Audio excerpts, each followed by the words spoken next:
day everyone in Ashfall received a weapon, I received a reason to hate tables. The awakening platform stood in the middle of the ash market, a black slab surrounded by rusted roofs and walls patched with monster hide. One by one, people my age placed a hand on it and watched the system drag a weapon out of pale blue light. Swords landed point first. Bows appeared already strung. A boy who had never lifted anything heavier than a soup pot received a hammer with a head wider than his chest, and the crowd still cheered when it flattened him. Then Riley stepped onto the slab. She had cropped copper hair, a sleeveless navy coat, and the expression of someone waiting for the world to stop wasting her time. Lightning wrapped around her arm. A silver blue glaive spun out of the light and struck the platform hard enough to send sparks across the market. Storm glaive, rare grade. Riley caught it before it could fall. The weapon hummed in her hand, and every recruiter in the front row stood at once. She glanced at me on her way down. Try not to get a spoon. If it is a good spoon, I'll trade you. She almost smiled. That was more encouragement than I received from anyone else. My name was called. I climbed the steps while the recruiters returned to their seats. They already knew what kind of person they wanted, and it was never a salvage laborer in a worn charcoal coat.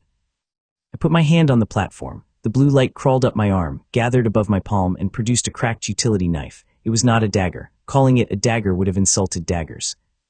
The handle was wrapped in rotting cord. Half the blade was missing. A small status panel floated above it. Utility knife, common grade, damaged. The market went silent for one respectful breath. Then someone laughed. The sound spread through the crowd. Even the system seemed embarrassed because it dropped a wooden crate beside my boots as compensation. 100 upgrade stones received. That made the laughter worse. Upgrade stones were valuable only if the equipment was worth improving. 1 stone could sharpen a decent iron sword. 10 could reinforce a rare weapon. Using 100 on my knife would have created a very expensive piece of trash. The recruiter nearest me leaned back. At least the crate has handles. I picked up the knife. The remaining edge bent against my thumb. It also comes with scrap metal, I said. Laughter stopped around the recruiter. It started again everywhere else. I carried the crate off the platform. Nobody offered me a contract. Riley stood between 3 recruiters arguing over her, but she watched me pass. Her eyes dropped to the stones and then to the broken knife. Bad draw, she said. The table and I have a personal disagreement. You can still sell the stones. That was the sensible choice. It was also the choice that would leave me exactly where I had been that morning, hauling other people's monster parts through the ash pits for enough food to repeat the experience the next day. Outside the city barrier, the wasteland was entering monster season. The salvage crews would stop accepting unarmed workers. Anyone without a contract would be moved beyond the inner wall when the migration began. They called it making space for fighters. I called it feeding the wasteland in an organized line. I took the crate to an abandoned stall behind the market. The knife sat on the table in front of me. I placed 1 upgrade stone against its blade. Eligible equipment detected. Utility knife enhancement available. The projected result showed a slightly straighter piece of trash. I tried a second stone. The same result appeared. I tried to select the handle, the edge, and even the cord. Each path ended with the knife becoming less insulting but never useful. People passed the alley carrying glowing weapons. Every few seconds, another enhancement rang through the market. Steel brightened, runes ignited. A spear grew a second blade while its owner shouted loud enough for the entire district to hear. I gripped one of my stones until its corners pressed into my palm. Worthless rock, the stone cracked. Blue powder seeped between my fingers, but none of it fell. It sank into my skin. Heat rushed through my hand, crossed my wrist, and stopped at my elbow. I tried to open my fist. My fingers refused. Then a new panel appeared. Body enhancement successful. For several seconds, I stared at those words. I had seen the system list armor, rings, boots, shields, and weapons. I had never seen it list a person. Another panel unfolded beneath the first. Equipment detected. Mason. Eligible slots. Hands, eyes, legs, skin, heart, monocore. Current rarity, ordinary. Permanent enhancement available. Market noise faded. The cracked knife remained on the table, suddenly useful for one thing. I drew its bent edge across my palm. The blade left a thin red line. Then I selected my right hand. Upgrade cost 1 stone. I accepted. The second stone dissolved before I could brace myself. Every bone in my hand seemed to tighten at once. Heat moved through my knuckles. The cut closed, leaving only a pale mark. When the sensation ended, the panel changed. Right hand, reinforced. I picked up the utility knife by its blade and squeezed. Metal folded between my fingers. I did not laugh. That would have attracted attention. I simply looked toward the bright weapons crossing the market and started moving stones out of the crate. My left hand cost 1 stone. Advancing each hand again cost 5, then 20. The price rose so quickly that I stopped after spending 52 stones. Pale lines glowed beneath my skin and vanished. My fingers looked the same, but when I pressed my palms together, the air popped between them.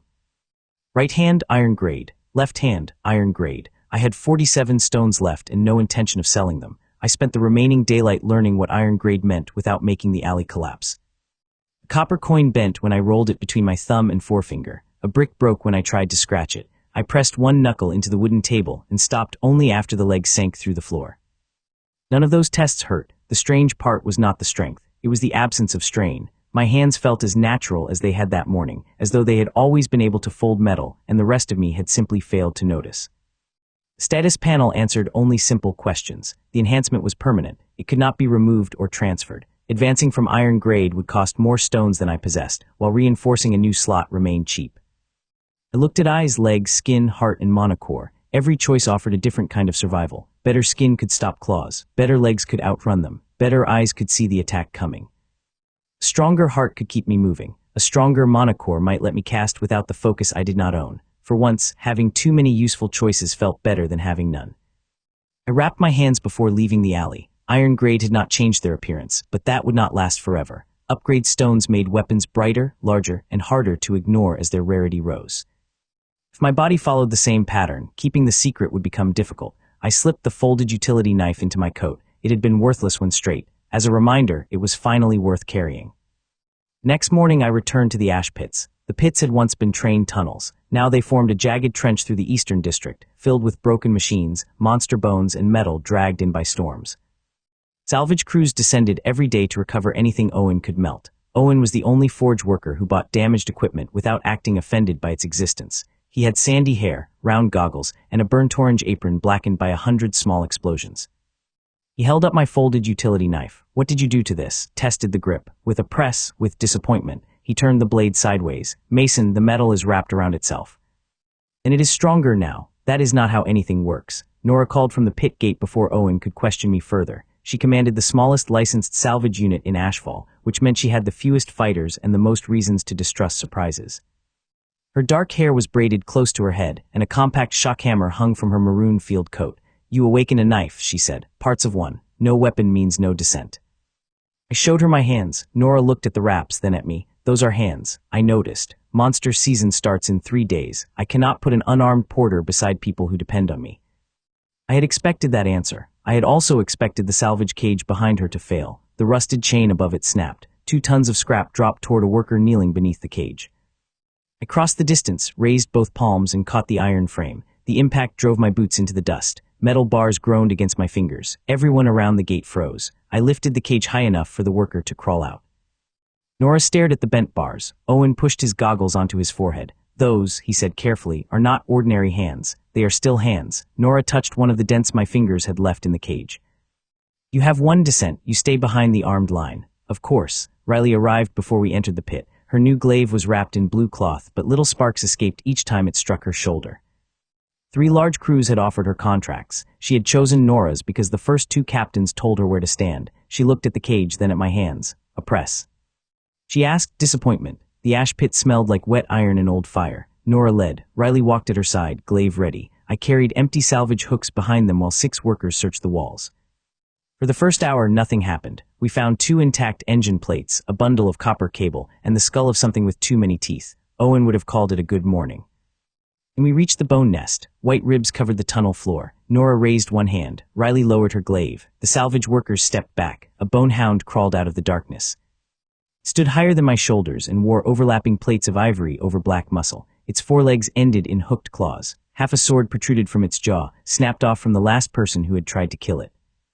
One of the workers whispered, "Ironclass." The hound lunged. Riley met it with a lightning sweep. The storm glaive cut across its shoulder and filled the tunnel with blue sparks. The creature twisted in midair, landed on the wall, and sprang past her. Its target was not the strongest fighter. It had smelled the unarmed porter at the back. Nora shouted my name. I put down the salvage hooks. The bone hound opened its jaws. A broken sword in its mouth aimed at my face. I had spent the entire night wondering what an iron-grade hand could do. Now a monster had volunteered to answer. I stepped forward and punched. My fist struck between the hound's eyes. The sound was not like flesh hitting bone. It was like a forge hammer landing on an anvil. The ivory plates collapsed inward. A ring of dust burst from the tunnel walls. The hound's rear legs lifted from the ground, and its entire body flew backward through 3 piles of scrap. It stopped beneath a fallen engine plate. For a moment, nobody moved. Riley slowly lowered her glaive. Lightning still crawled along its edge. "You used a weapon," she said. "No, I saw the impact. I unwrapped my right hand. The skin across my knuckles was unbroken. Hound shuddered beneath the plate. Its skull had caved in around the shape of my fist, but it was still alive. Nora raised her hammer. I walked past her. "Move the weapons," I said. Owen's salvage crew had left a rack of recovered blades against the wall. 3 people hurried to drag it clear. I planted 1 foot beside the hound and punched down. The tunnel floor split.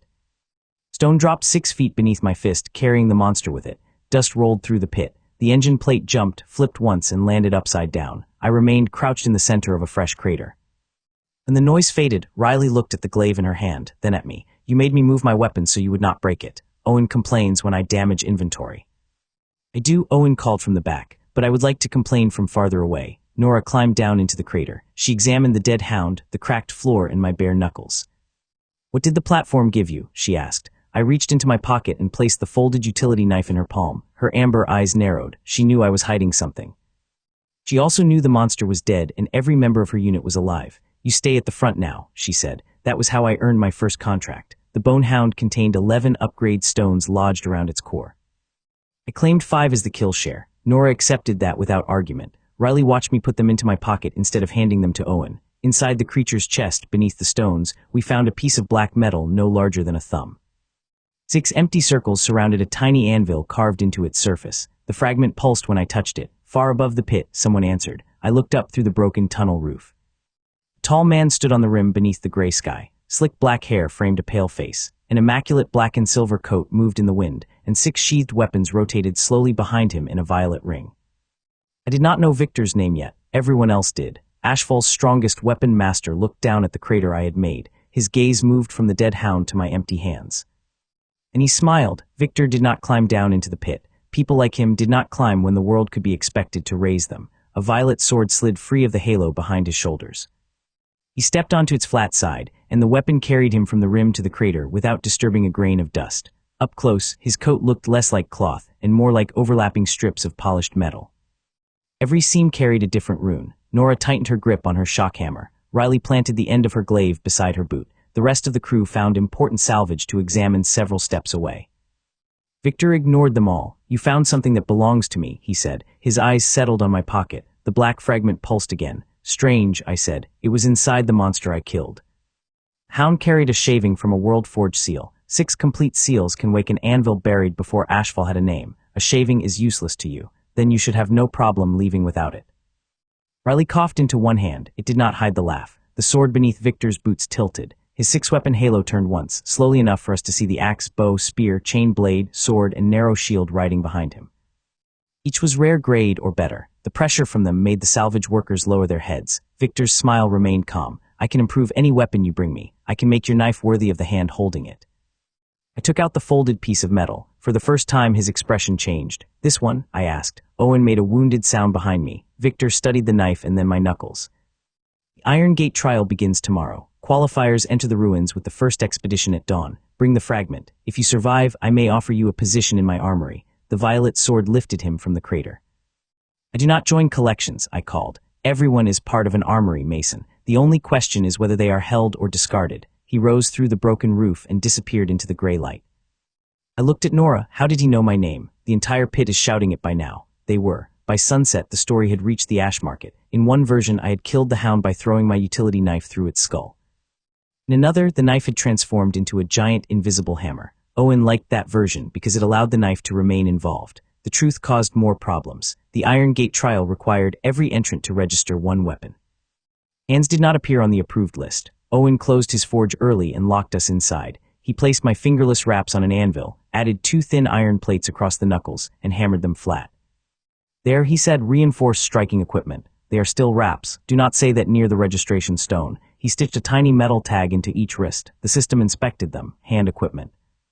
"Common grade." Owen leaned close to the floating panel. "The hands inside are doing something suspicious, but nobody asked me." Riley sat on a workbench, sharpening the glaive blade. "You could register the knife. I might need it for something important, like losing a fight, like reminding expensive weapons that confidence is temporary." Nora spread the trial map across a crate. The Iron Gate stood beyond the eastern wall, built into a canyon that opened for 1 expedition each month. Tomorrow's qualifiers would cross an obstacle arena, survive a weapon barrage, and strike a scoring pillar. The best 20 entered the ruin. The rewards increased with every stage. Just reaching the pillar paid 30 upgrade stones. I had 52 in my coat. That night I used 26 on my legs. The enhancement began at my ankles and climbed into my hips. Muscles tightened around my bones. The floorboards creaked beneath my feet even though I had not moved. Legs reinforced. I spent another 20 on my eyes. For a breath, Owen's forge became painfully clear. I saw dust turning in the moonlight. I saw the tiny fractures inside Riley's sharpening stone. I saw heat fading from the anvil in bands of red that ordinary sight had never shown me. Eyes reinforced. I kept 6 stones. A nearly empty pocket made me feel poorer than the old knife ever had, but the moment I stepped outside, I crossed the alley before deciding to move. My shoulders struck the opposite wall. Bricks fell around me. Riley leaned through the forge door. Fast. I pulled my arm out of the wall. The wall moved. Naturally, the Iron Gate Arena had 10,000 seats and no roof. Monster skulls lined the canyon walls. Every major crew in Ashfall had gathered beneath bright banners, and their best entrants waited on the starting platform with polished weapons. Victor sat alone in a raised black chair above the judges. He wore no armor. He did not need to. His weapon halo turned behind him like a private constellation. I walked onto the platform with Owen's wraps at my belt. The registration judge blocked me. Weapon, I raised both hands. Weapon, he repeated. Owen shouted from the front row, registered hand equipment. The judge scanned the iron tags. The system accepted them. His mouth opened, closed, and opened again. You must carry them. I hooked the wraps through my belt. The crowd began to laugh. It was a larger crowd than the awakening ceremony. The sound should have bothered me. Instead, I looked up at Victor. He was not laughing. The first trial crossed a field of stone towers. Entrants had to reach the other side while the arena released swinging beams, falling blocks, and bursts of flame. Riley stood 2 lanes to my right, glaive balanced over one shoulder. Try to remain visible, she said. Watch carefully. The judge raised a red flag. The crowd shouted. Several entrants leaned forward. The starting bell rang. I was already at the finish line. For one strange moment, the audience kept watching the empty lane I had crossed. A delayed trail of dust rose between the towers. 3 falling blocks struck the ground behind me, each split neatly where my shoulders had passed. The judge looked at the bell hammer in his hand. Riley arrived second in a burst of blue lightning. She slid to a stop, coat snapping behind her. You moved before the bell. The bell was falling. That is not the same thing. It was going to ring. She looked back at the lane, then at my boots. The reinforced leather had split across both toes. You need better equipment, she said. That keeps happening. The scoreboard flashed my time. It could not display enough decimal places, so it showed 0. Laughter did not return. One of the favored entrants did not accept the result. He carried a broad red sword and enough polished armor to reflect half the arena. He skipped the course, he shouted. Speed does not make obstacles optional. The judge looked toward Victor. Victor rested his chin on one hand and said nothing. The entrant stepped into my lane and planted his sword across it. Run it again? I glanced at Riley. She lifted both hands. I would also like to know if that was real. The arena reset the towers. More blocks rose above the lane. The judge replaced the bell with a bright signal crystal so nobody could accuse me of anticipating sound. The red crystal flashed. I ran the course again. This time I slowed down. I stepped on the end of every swinging beam and drove each one into the ground. I caught the first falling block, set it beside the lane, and used the second as a platform to cross the flame trench. On the final tower, I passed the armored entrant closely enough to turn him around with the wind from my shoulder. He had entered the course to block me. By the time he raised his sword, I was sitting on the finish rail. The scoreboard managed to record 1 second. I looked at the judges. Is that easier to display? The armored entrant reached the final stretch, furious enough to forget the last swinging beam. It swept him off his feet and carried him back to the start. Riley arrived beside me with a streak of lightning burning across the lane. She looked at the cratered beams and the neatly stacked block. You turned an obstacle course into furniture. I was asked to touch more of it. The crowd did not cheer immediately. They looked at the arena as if waiting for the damage to explain itself.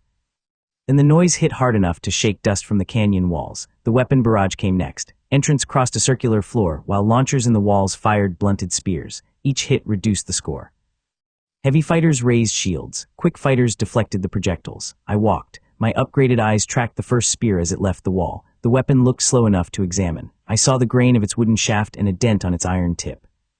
I shifted half a step and it passed my coat. Then 10 launchers fired. I continued walking. Spears crossed in front of me, behind me, and through the space my head had occupied a moment earlier. The audience began counting misses. They stopped after 20. Halfway across the floor, I noticed one launcher aimed above me. It fired toward the spectator seats. A locking pin had broken. The spear cleared the safety wall and flew toward Owen's face. I turned without moving my feet and raised 2 fingers. The iron tip stopped between them. Wind from the shaft pushed Owen's goggles sideways. He did not blink. I looked up at Victor while holding the spear. His violet eyes narrowed. I flicked the weapon backward. It crossed the arena and slid into the broken launcher so gently that the shaft remained upright. The crowd went silent. Riley finished her route, glanced at the spear standing in the wall, and exhaled. You waited until it nearly hit him. It looked better that way. I knew it. The final trial used a scoring pillar made from layered iron. Entrants received points for the deepest mark. Riley went before me. She spun her storm glaive until lightning formed a blue disc, stepped through the strike, and cut halfway into the pillar. The crowd roared. Her score surpassed everyone except Victor's old record. She pulled the blade free and pointed it toward me. Your turn. I stepped up to the pillar. The judge eyed my empty hands. You may equip your registered weapon. I already have them. I touched the iron with one knuckle. My original plan had been to punch through it. Then my upgraded eyes noticed the narrow support column beneath the arena floor. A full strike would have dropped the judges into the canyon. So I tapped. A clean fist-shaped dent appeared in the front of the pillar. The crowd murmured. 1 second later, the back half of the iron cylinder slid away. Crossed the empty safety field, struck the canyon wall, and buried itself so deeply only a round black hole remained. The front half stayed standing. The scoreboard flashed, failed, and displayed a blank panel. Victor rose from his chair. He descended on the violet sword, while the judges argued about whether the pillar still counted as present. This time he landed directly in front of me. Iron grade force, he said. Reinforced speed in sight, no external weapon. My hand stopped halfway to the black fragment in my pocket. He had identified 3 upgrades with one look. Your armory watches closely, I said. I collect what matters. Victor extended one hand. A silver ring turned around his wrist, covered in tiny teeth. Give me the fragment. Join me before the iron gate. I will provide enough stones to raise every part of you beyond this city. Every spectator watched us. Recruiters who had laughed at my knife now leaned over the railings. Riley stood beside the ruined pillar, lightning crawling down her glaive. Nora waited at the expedition gate with her hammer ready. I took the folded knife from my coat and placed it in Victor's palm. His smile widened. Then the bent metal snapped around his fingers. I had squeezed it once more before handing it over. Victor looked down at the useless knot of common steel. Your equipment keeps breaking, I said. Mine does not. The 6 weapons behind him shuddered. For a moment, violet pressure filled the arena. Stone cracked beneath Victor's boots. The nearest judges stumbled away. Then he laughed. He returned the crushed knife to me. Keep proving that. The system projected the trial rankings above the arena. First, Mason. Second, Riley. My reward arrived as 100 upgrade stones, a gate token, and enough public attention to make secrecy pointless. Riley came to stand beside me. I am going to beat you. Bring a durable weapon. I hate that your worst line is also useful advice. Nora waved us toward the expedition convoy. The iron gate was already opening in the canyon wall, revealing a tunnel lined with dormant bronze machinery. It should have been dark inside. Instead, red lights woke one after another, stretching into the mountain like a row of open eyes. Victor stood at the head of his own expedition and raised the black fragment he had somehow taken from the hound without taking it from my pocket. Mine was still there, cold against my fingers. There had been 2 pieces. The gate recognized both. Deep inside the ruin, something enormous began sharpening its blades. The iron gate closed behind us. Bronze teeth met across the canyon entrance, cutting off the daylight and the shouting crowd. Red lamps burned along the tunnel. Beneath them, old machines turned for the first time in centuries. Nora's unit formed a tight line. Riley stood at the front with her storm glaive. Owen had insisted on joining as the expedition's forge specialist, though the pack on his back contained more tools than food. I walked beside Nora in new boots that Owen had reinforced with 3 belts and a threat. If you run through these, he said, you can go barefoot. That may be safer for the boots. I was talking about my temper. Victor's group moved ahead of us. 12 fighters in black armor surrounded him, each carrying a weapon marked with the same violet teeth as his ring. They never looked back. They did not need to. The tunnel lights woke in front of Victor as if guiding him toward the seal. A grinding sound came from below. My upgraded eyes traced vibrations through the floor. Something large moved beneath the bronze plates, dragging dozens of hard edges behind it. Off the center line, I said. Nora did not ask why. Walls now, our unit moved. The floor split open. A crystal mantis rose through the bronze. Its body was a transparent green shell wrapped around black joints. 4 sword-like forelegs unfolded from its chest. The first sweep crossed the tunnel faster than most people could react. 3 shield bearers from another unit raised their tower shields. The mantis cut through all 3. Iron plates fell in 6 clean pieces. The fighters behind them dropped with red lines across their armor. Riley drove her glaive into the creature's shoulder. Lightning filled the crystal shell, exposing a pulsing core. The mantis twisted and caught the shaft between 2 blades. I grabbed Riley's coat and pulled her back as the weapon was nearly sheared in half. You stretched it, she said. You are welcome. The mantis struck at my chest. I caught one crystal blade with both hands. The edge pressed through my coat and stopped against my palms, but the second pair slashed across my ribs. Pain burned through me. The claws opened my coat and left 4 cuts across my skin. They were shallow. The next attack would not be. I drove my foot into the mantis and sent it through the tunnel wall. Stone buried it for a moment. More scraping sounds answered from below. Not one creature. A nest. I had 106 stones in my pocket and no armor. That stopped being a problem. I gripped the entire pouch. Cover me for 10 seconds. Riley spun her damaged glaive. You usually do the covering. Try something new. Nora's hammer struck the floor and released a ring of blue force. The second mantis rising beneath us staggered. Riley filled the opening with lightning. Owen dragged the wounded shield bearers toward the wall. I selected skin. The first 26 stones dissolved together. Heat spread over my entire body. Every old scar tightened and faded. The cuts across my ribs closed beneath the torn coat. Skin, iron grade. The next option cost 80. The buried mantis broke free. Its crystal blades turned toward Riley. I accepted. 80 stones became silver light. For one breath, it looked as if a second skin formed over mine, made from overlapping transparent scales. Then the light sank in. The upgrade hurt more than my hands had. Every nerve flared at once. My bones seemed wrapped in a furnace. Skin, silver grade. The mantis reached Riley. I stepped between them. Its largest blade struck my throat. Crystal screamed against skin. The impact pushed air through the tunnel and tore the loose fabric from my collar. The blade did not leave a mark. The mantis pulled back. Its black eyes shifted from my neck to its weapon. I tilted my head. The crystal edge cracked. The creature tried to withdraw. I caught the blade against my shoulder and shrugged. It broke at the joint. Riley's mouth opened. I handed her the severed crystal. Temporary replacement. She threw it aside and laughed once, sharp and delighted. Move. Her glaive swept past me. Lightning followed the crack I had made and exploded inside the mantis. I punched the core as it flashed. The creature burst into a rain of green fragments. The expedition stared at my bare throat. Owen picked up one of the broken tower shields and held it beside me. 3 inches of iron. Heavy, the same attack cut it. Then armor was the wrong purchase. The remaining mantises came through the floor together. Nora ordered the wounded back. Victor's unit continued deeper without slowing. He knew the attack would delay everyone else, and the red lights ahead were disappearing around a bend. My objective was no longer surviving the ruin. Victor was going to reach the seal first unless I opened a path. Riley, I said, stay behind me. She looked offended. I can fight. I know, keep the lightning ready. I walked into the nest. Crystal blades filled the tunnel. They struck my arms, neck, chest, and back. Sparks burst from my skin. Each impact tore another strip from my charcoal coat, but the fabric directly behind me remained untouched. Riley understood after 3 steps. She moved into the narrow space at my back and held her glaive over my shoulder. Lightning leaped from the blade into every mantis that touched me. I did not slow. One creature slashed my face. The crystal shattered against my cheek. Another drove both forelegs into my spine. I kept walking and dragged it forward until Riley split its core. The expedition followed in the corridor we created. They watched armor-killing blades break against my body, while blue lightning turned the nest into a glowing forest. At the far end of the tunnel, I stopped. The last mantis had grown from the wall itself. It was twice the size of the others, with 8 transparent blades folded around its chest. Broken swords and spearheads floated inside its shell. It had been feeding on every failed expedition. The creature opened all 8 arms. Owen looked at the untouched strip of cloth behind my shoulder. Your coat survived. I like this coat. The giant mantis struck. I let the first blade hit my collarbone. It broke. I caught the second beneath my arm. The third scraped across my palm. The remaining 5 came from every direction. I clapped my hands. The pressure between my iron-grade palms shattered every crystal blade around me. The giant mantis recoiled, suddenly unarmed. Riley stepped from behind my coat. Her damaged glaive gathered all the lightning left in the tunnel. She thrust through the creature's exposed chest. I placed one finger against the shaft and tapped. Iron-grade force traveled through the weapon without breaking it.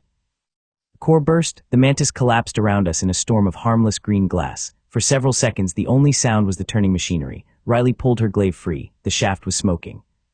You could have done that alone. Your version had better lighting. Nora passed us and examined the path ahead. Victor has 5 minutes. I looked down at my boots. Owen pointed a hammer at me. Do not, I ran. The ruin opened into a cathedral built from broken weapons. Swords formed the columns. Bent shields covered the floor. A circular seal floated above a black altar at the center, divided into 2 interlocking halves. Victor stood before it. His weapon halo had changed. The narrow shield now covered his left arm in silver plates. The axe had unfolded over his right shoulder. His sword and spear floated at either side, while the bow and chain blade turned behind him. He held his shaving against the seal. One half began to move toward him. I crossed the cathedral and put my hand on the other half. The black metal split. Victor's side flew into his palm. Mine dropped into mine. Half a seal, he said. You ran through a nest for half a reward. You brought 12 fighters and still got the same amount. His unit reached the cathedral doors behind him. Nora, Rayleigh, and Owen arrived behind me moments later. Victor's violet sword shot toward my throat. I did not dodge. The point struck beneath my jaw and bent. Victor moved for the first time without elegance. He pulled the weapon back and inspected the curved tip. "Silver skin," he said. "You said you could improve any weapon." The axe over his shoulder unfolded into a black crescent and came down hard enough to split the altar. I raised one hand. The blade stopped in my palm. Violet runes raced across the axe. Its edge transformed, becoming thinner and brighter. The adaptive weapon cut into my skin by less than the width of a hair. A single red bead appeared. Victor saw it. So did I. He had not pierced me, but he had proved his armory could change during a strike. I closed my fingers around the axe head and punched the flat side with my free hand. Weapon tore from his control and crossed the cathedral. It buried itself among the sword columns. Victor's chain blade wrapped around my wrist. His shield expanded. The bow behind him released 3 violet arrows at Nora and Owen. I pulled the chain. Victor came with it. Riley cut the arrows from the air. Nora drove her hammer into his approaching shield. The impact filled the cathedral with blue and violet light. I caught Victor by the front of his immaculate coat. For 1 second, his feet left the floor. Then the entire ruin shook. The 2 seal halves flared. A map filled the air between us, showing a furnace-shaped arena far beyond Ashfall. The Ember Crucible. Beneath it, another seal pulsed beside a cache of upgrade stones. Victor's eyes flicked toward the image. His shield released a force wave at point-blank range. It pushed me 3 steps back and threw everyone else across the cathedral. When the light cleared, Victor stood on his sword near the broken ceiling. 4 of his weapons returned to the halo. The axe remained stuck in the column. Its edge cracked where I had struck it. He looked at the damaged weapon, then at the tiny mark in my palm. "You can be cut," he said. "You can be disarmed." The smile disappeared from his face. Victor raised his half of the seal. "The Ember Crucible opens in 7 days. Bring your half. I would like a larger audience for the next demonstration." His sword carried him through the ceiling. His unit retreated after him, leaving the cracked axe behind. Owen ran to it before the dust settled. "Epic-grade adaptive crescent," he breathed. He abandoned it. I picked up my half-seal. The map remained visible inside the black metal. It became obsolete. Riley leaned on her damaged glaive and looked at the unbroken skin across my throat. "How many stones did that cost?" "All of them." Nora lifted the folded piece of Victor's axe and stared toward the hole in the roof. "And we need more." The iron gate began to collapse around us. I put Riley under the untouched half of my coat, lifted Owen and his new piece of scrap under one arm, and followed Nora toward the exit while sword columns fell behind us. The first half-seal was ours. Victor had the other. In 7 days, the Ember Crucible would give one of us enough stones to change the balance. I intended to arrive with better boots. Owen repaired Riley's glaive in 6 days. He spent the 7th making me gauntlets I did not want. They stood upright on his anvil, black steel from wrist to elbow, with silver plates over the knuckles and vents along the forearms. He had melted Victor's abandoned axe into them. The adaptive runes still glowed violet beneath the surface. "Epic-grade ceremonial gauntlets," Owen said. "They can spread impact, resist furnace heat, and make you look like a person who owns equipment." I lifted one heavy. That is not criticism. It was not praise. Riley turned her restored glaive in the forge doorway. Owen had shortened the damaged shaft and wrapped the new section in black metal. Lightning ran more cleanly along the blade. "Wear them," she said. "I want something between my weapon and your hands." I hooked both gauntlets through the belt of my repaired charcoal coat. Owen stared at me. "That is worse than refusing them. They look good there." The Ember Crucible rose from the wasteland like an iron bowl filled with the sun. 8 furnace towers surrounded a circular arena. Rivers of molten slag moved beneath black platforms, and bridges shifted whenever the great bell rang. Thousands of people had crossed the region to watch. They filled stone terraces cut into the crater walls. Weapon masters displayed blades from cities I had only heard about. Every strike sent sparks into the red sky. The second Worldforge seal hung above the central furnace, visible to everyone and reachable by no one until the tournament ended. Victor watched from a platform on the opposite side. His halo held 5 weapons now. The missing axe had been replaced by a long black needle that drank the firelight around it. He noticed the gauntlets on my belt. I gave him a small wave with my bare hand. The tournament paid stones after every victory. That was the part I cared about. My first opponent carried twin furnace blades and spent more time introducing them than using them. Bell rang. He crossed both swords. Fire built around his body in layered wings. The crowd began chanting the name of his transformation. I sat on the edge of the platform and waited. Riley watched from the next bridge. You sat down before he started. He looked busy. The fighter grew brighter. His armor expanded. A ring of flame spread beneath his boots. "Stand up," he shouted. "And you are finished." He raised both blades and released a burning cross large enough to cover the platform. I slapped it. The fire vanished. The shock wave continued past my hand, crossed the arena, and knocked the fighter's transformation off him like a loose coat. His swords flew into the slag. He remained standing for one surprised second. Then he fell backward. I had not left my seat. The crowd's chant ended in pieces. Victory reward 200 upgrade stones. I used 106 before the next round. The heart enhancement began as a pressure in my chest. The first stages made each beat heavier. When the full cost dissolved, a deep pulse moved through my ribs and out across the platform. Dust jumped around my boots. Heart, silver grade. My breathing slowed. Heat that had been uncomfortable moments earlier became distant. The furnace air entered my lungs, crossed a heart that could drive blood for days, and left without taking anything from me. I kept 94 stones. For the first time, I had strengthened the part that determined how long I could remain dangerous. The next rounds were endurance tests. The arena lowered us toward the slag.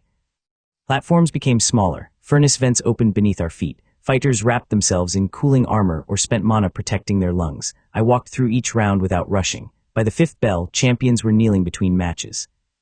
Armor seals had melted. Weapon edges glowed red. I had not started sweating. Nora waited near the competitor gate. Your pulse? Slow. Dizziness? No. Pain? Owen keeps asking about the gauntlets. That is not a medical condition.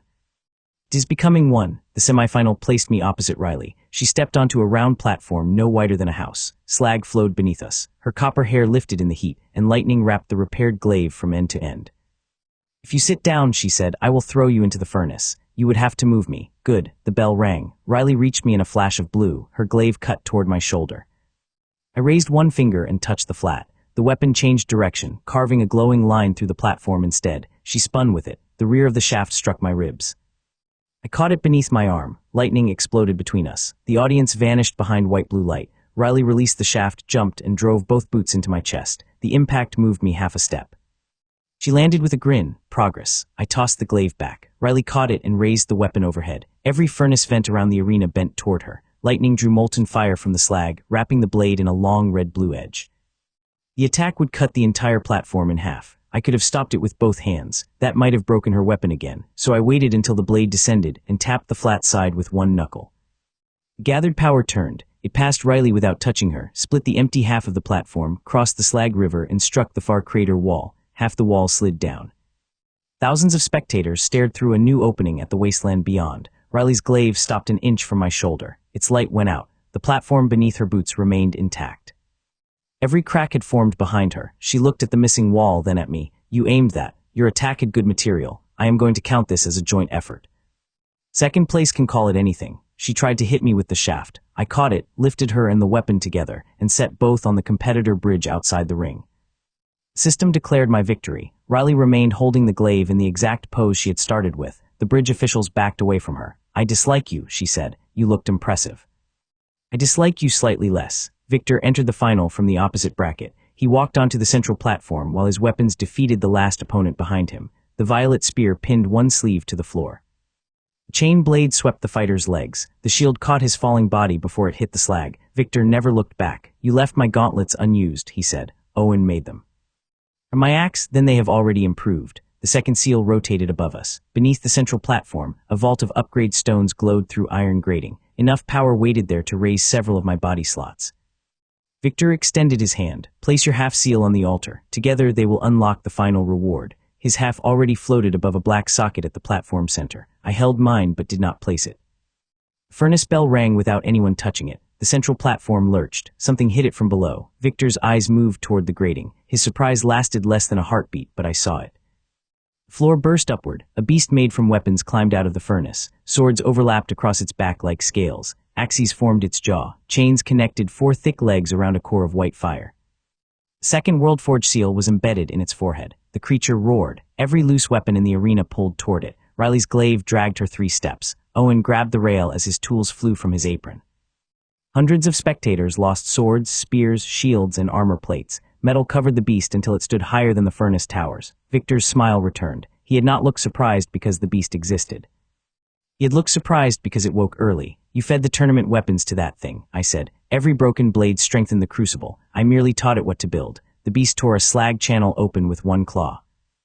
A wave of molten metal rose toward the lowest spectator terrace. I stepped off the platform. Riley shouted my name as I dropped. I landed in the slag channel between the wave and the crowd. Silver-grade skin kept the heat from reaching my flesh, but the molten pressure towered above me. I raised one palm. The wave struck. I pushed. The entire river split around my body. 2 walls of orange fire curved away from the terrace, carved glowing paths through the empty arena, and crashed into the crater on opposite sides. The spectators behind me remained dry. For a moment, all they could see was my silhouette standing between divided rivers of molten slag. Then the weapon beast came through the fire. Its axe jaw opened above me. The strike carried enough mass to crush the terrace even if my skin survived. I punched upward. Iron-grayed hands met a body made from thousands of weapons. The lower half of the beast lifted from the ground. Every metal scale rang at once. The sound crossed the crater like a single enormous bell. The creature flew backward, struck the central platform, and exposed the glowing vault beneath it. Victor moved. His chain blade wrapped around the second seal and tore it from the beast's forehead. His shield opened beneath the falling stone cache. Upgrade stones poured into a violet space inside it. I crossed the arena, but the weapon beast collapsed between us. Victor stood on his sword above the crater. "The final is postponed," he said. "You are leaving because your opponent stood up." His jaw tightened. The black needle in his halo fired. It passed my face and struck the weapon beast's core. White fire turned black. The creature convulsed, then charged through the outer wall toward the distant glow of ashfall. Victor lifted the second seal. "Your choice, Mason. Follow me or stop what I made." He flew toward the opposite horizon. The beast broke into the wasteland, dragging a storm of stolen weapons behind it. If it reached Ashfall's barrier, every migrating monster beyond the city would enter behind it.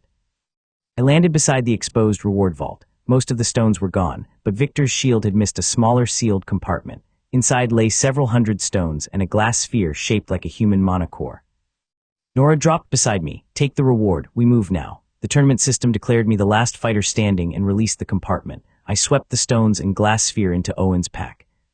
The audience began shouting a title from the terraces. At first, I could not understand it. Then the words joined together. "Barehand Arsenal." Riley landed beside me, scorched but smiling. "They named you after the thing you claim not to have."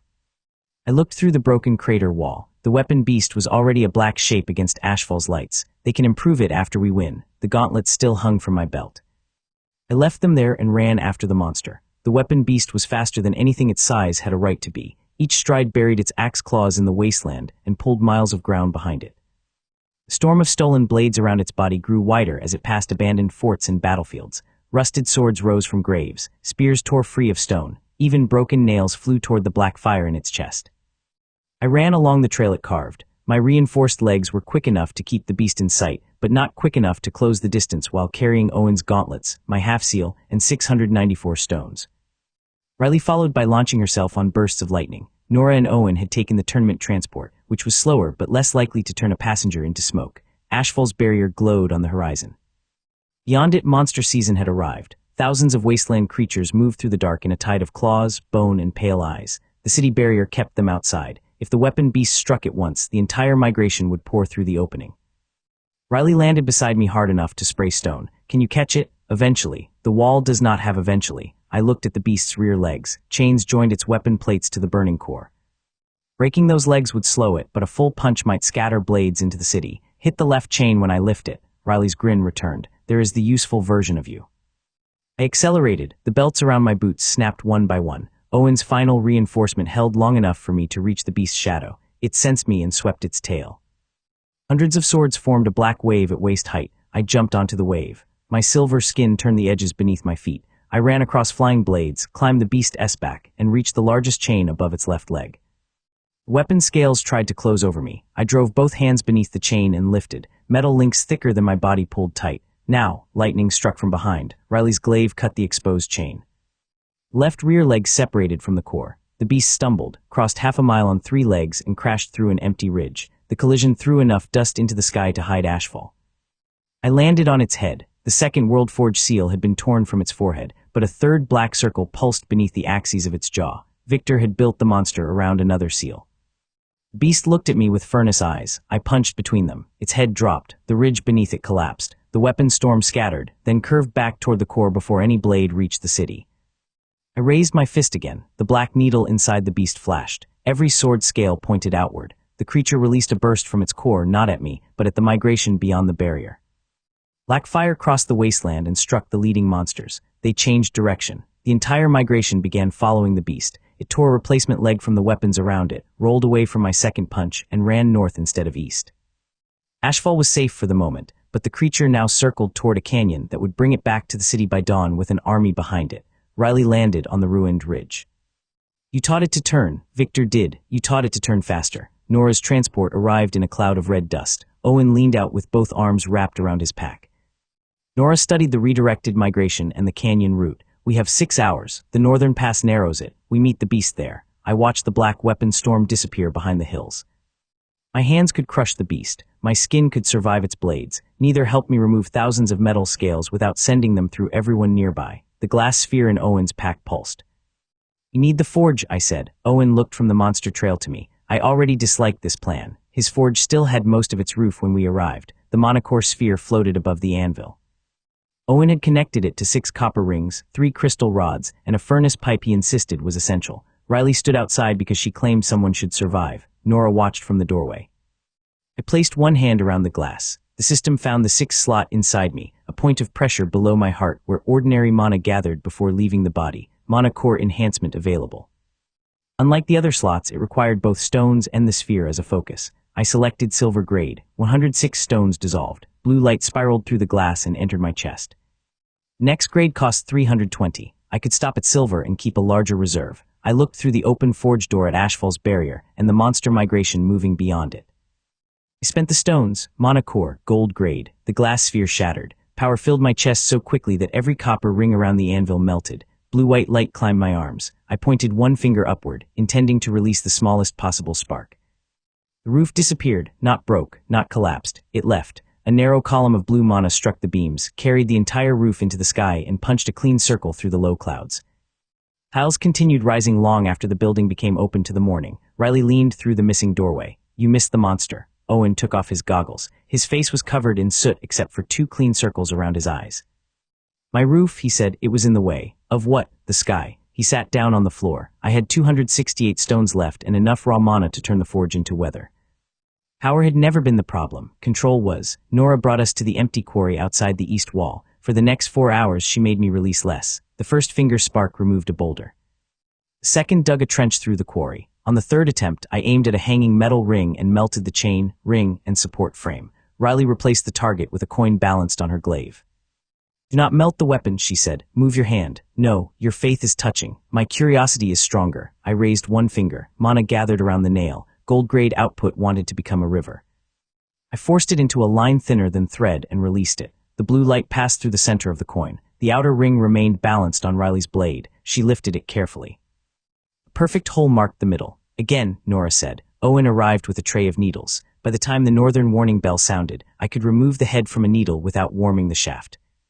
The control did not feel like a new spell. My body had become the focus. I wanted the mana smaller, so it became smaller. I wanted it straight, so it obeyed. The warning bell rang a second time. Weapon Beast entered the northern pass. Ashfall's defenders had filled the canyon with barriers. Hundreds of fighters stood on the walls. Refugees from the outer district crossed behind them toward the inner gates. Monster migration crowded the horizon. I walked past the defensive line. A captain called after me. "Where is your weapon?" The people around him turned. Someone recognized the torn charcoal coat. And another voice carried over the wall. "Barehand Arsenal." The title moved through the defenders. Shields lifted. People made space. Riley stopped at my left. Nora took the right with her shockhammer.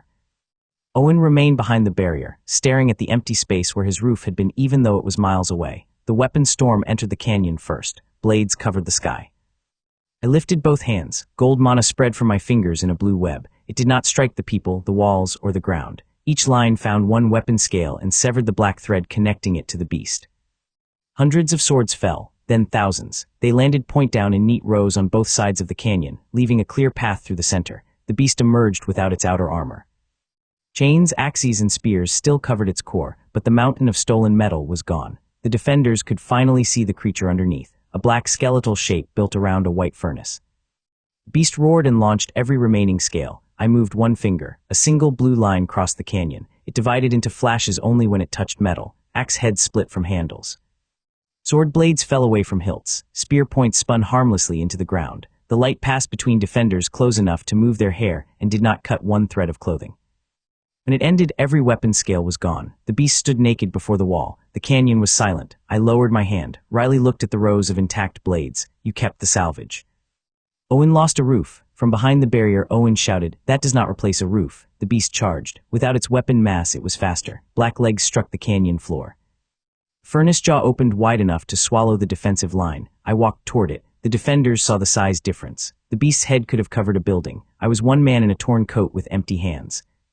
The charge shook the canyon. At the last moment, I stepped through my own fading blue light and caught the beast by one horn. The ground broke beneath my boots. The horn stopped. Its body did not. The entire creature folded around my hand. Rear legs rose over its head. The furnace jaw struck the ground and carved a trench that ended at my toes. I held the beast upside down. Owen appeared on the wall, goggles reflecting the white core. "Is the core worth anything?" I called. His mouth moved twice before sound came out. "Do not break it." "That is what I asked." The beast twisted. Black fire gathered inside its exposed chest. I drove my other hand through the chain cage, caught the third seal and pulled. The white core came with it.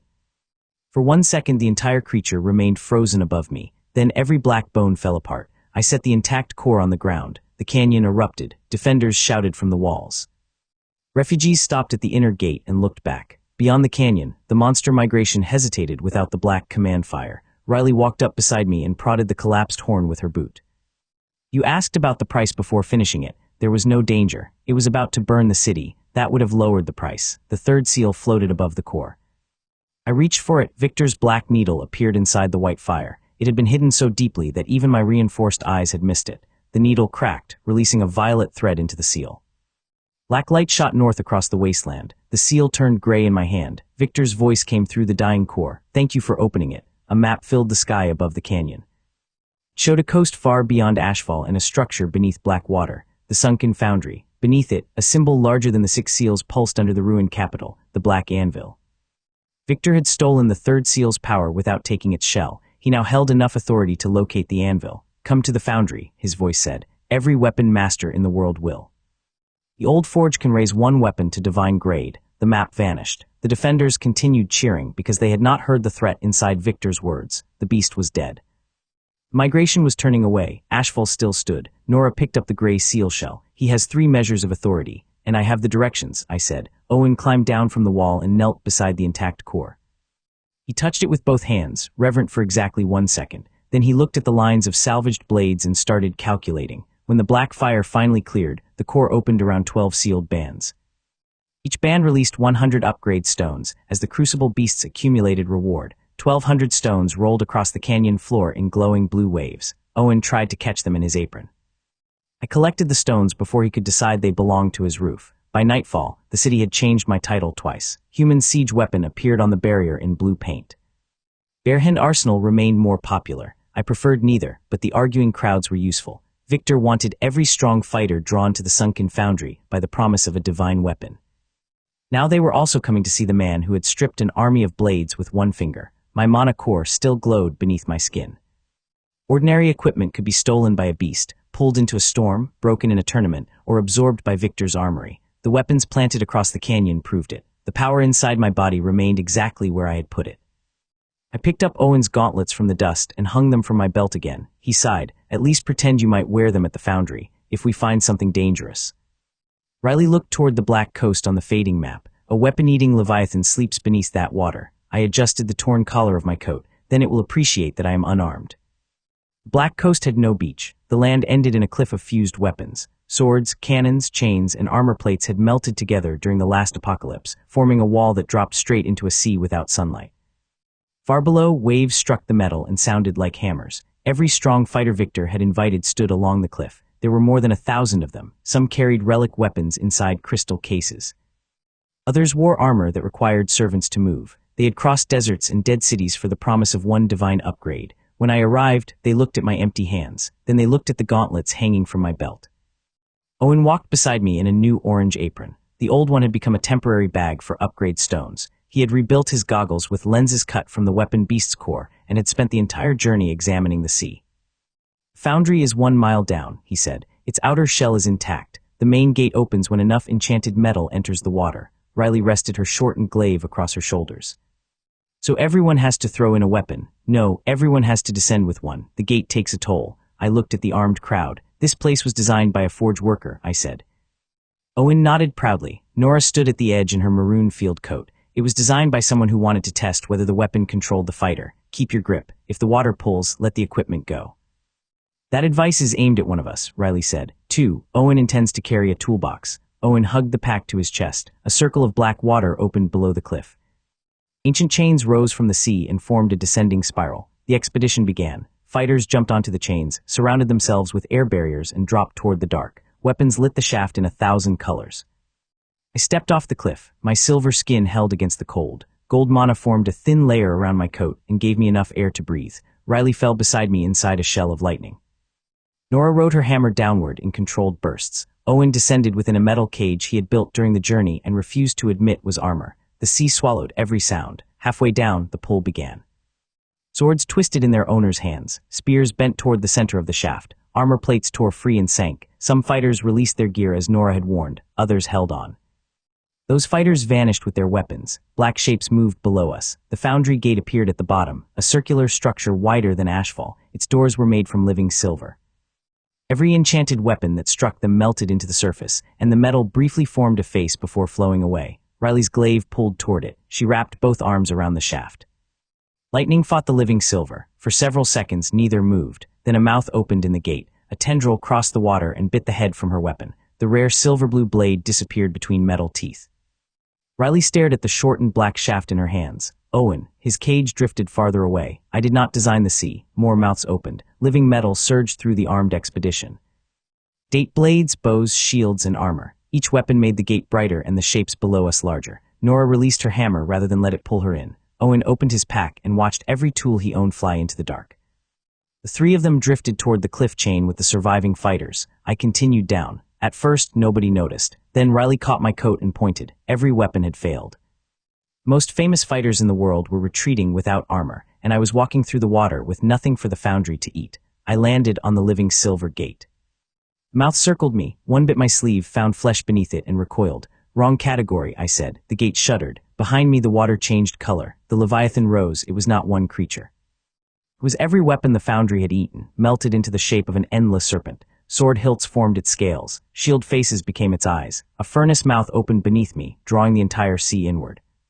The surviving expedition was pulled back down. Riley drove the broken glaive shaft between two chain links and wrapped one arm around Owen. Nora caught 3 other fighters with her coat. Everyone else clawed at the water. I pushed off the gate. The Leviathan swallowed me. Its mouth closed around a forest of blades. Silver-grade skin stopped the edges, but the force carried me through layer after layer of living metal. My upgraded eyes saw only darkness and reflected heat. The core could have been anywhere inside a body miles long. I opened the body interface. Eyes, reinforced. Next significant appraisal stage, epic grade. Cost 1,000 upgrade stones. I held the pouch against my chest. The stones dissolved. Light entered my eyes like twin suns. The Leviathan's interior changed. Metal became transparent. I saw every weapon it had consumed, every channel of molten silver, and every false furnace pulsing to distract attackers. Status information appeared only where I focused. 1,000 legendary edges became irrelevant lines. At the far end of the serpent, beyond a mile of black water and living metal, one core glowed around a complete black seal.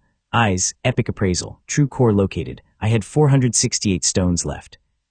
I also knew exactly where to punch. The Leviathan spat me toward its crushing throat. I planted one foot against a shield scale and ran. Gold mana wrapped my body in blue-white light. I crossed the creature from the inside, every step cracking a path through living metal. Outside, the sea split along my route. One wall of water rose toward the coast and the other toward the horizon.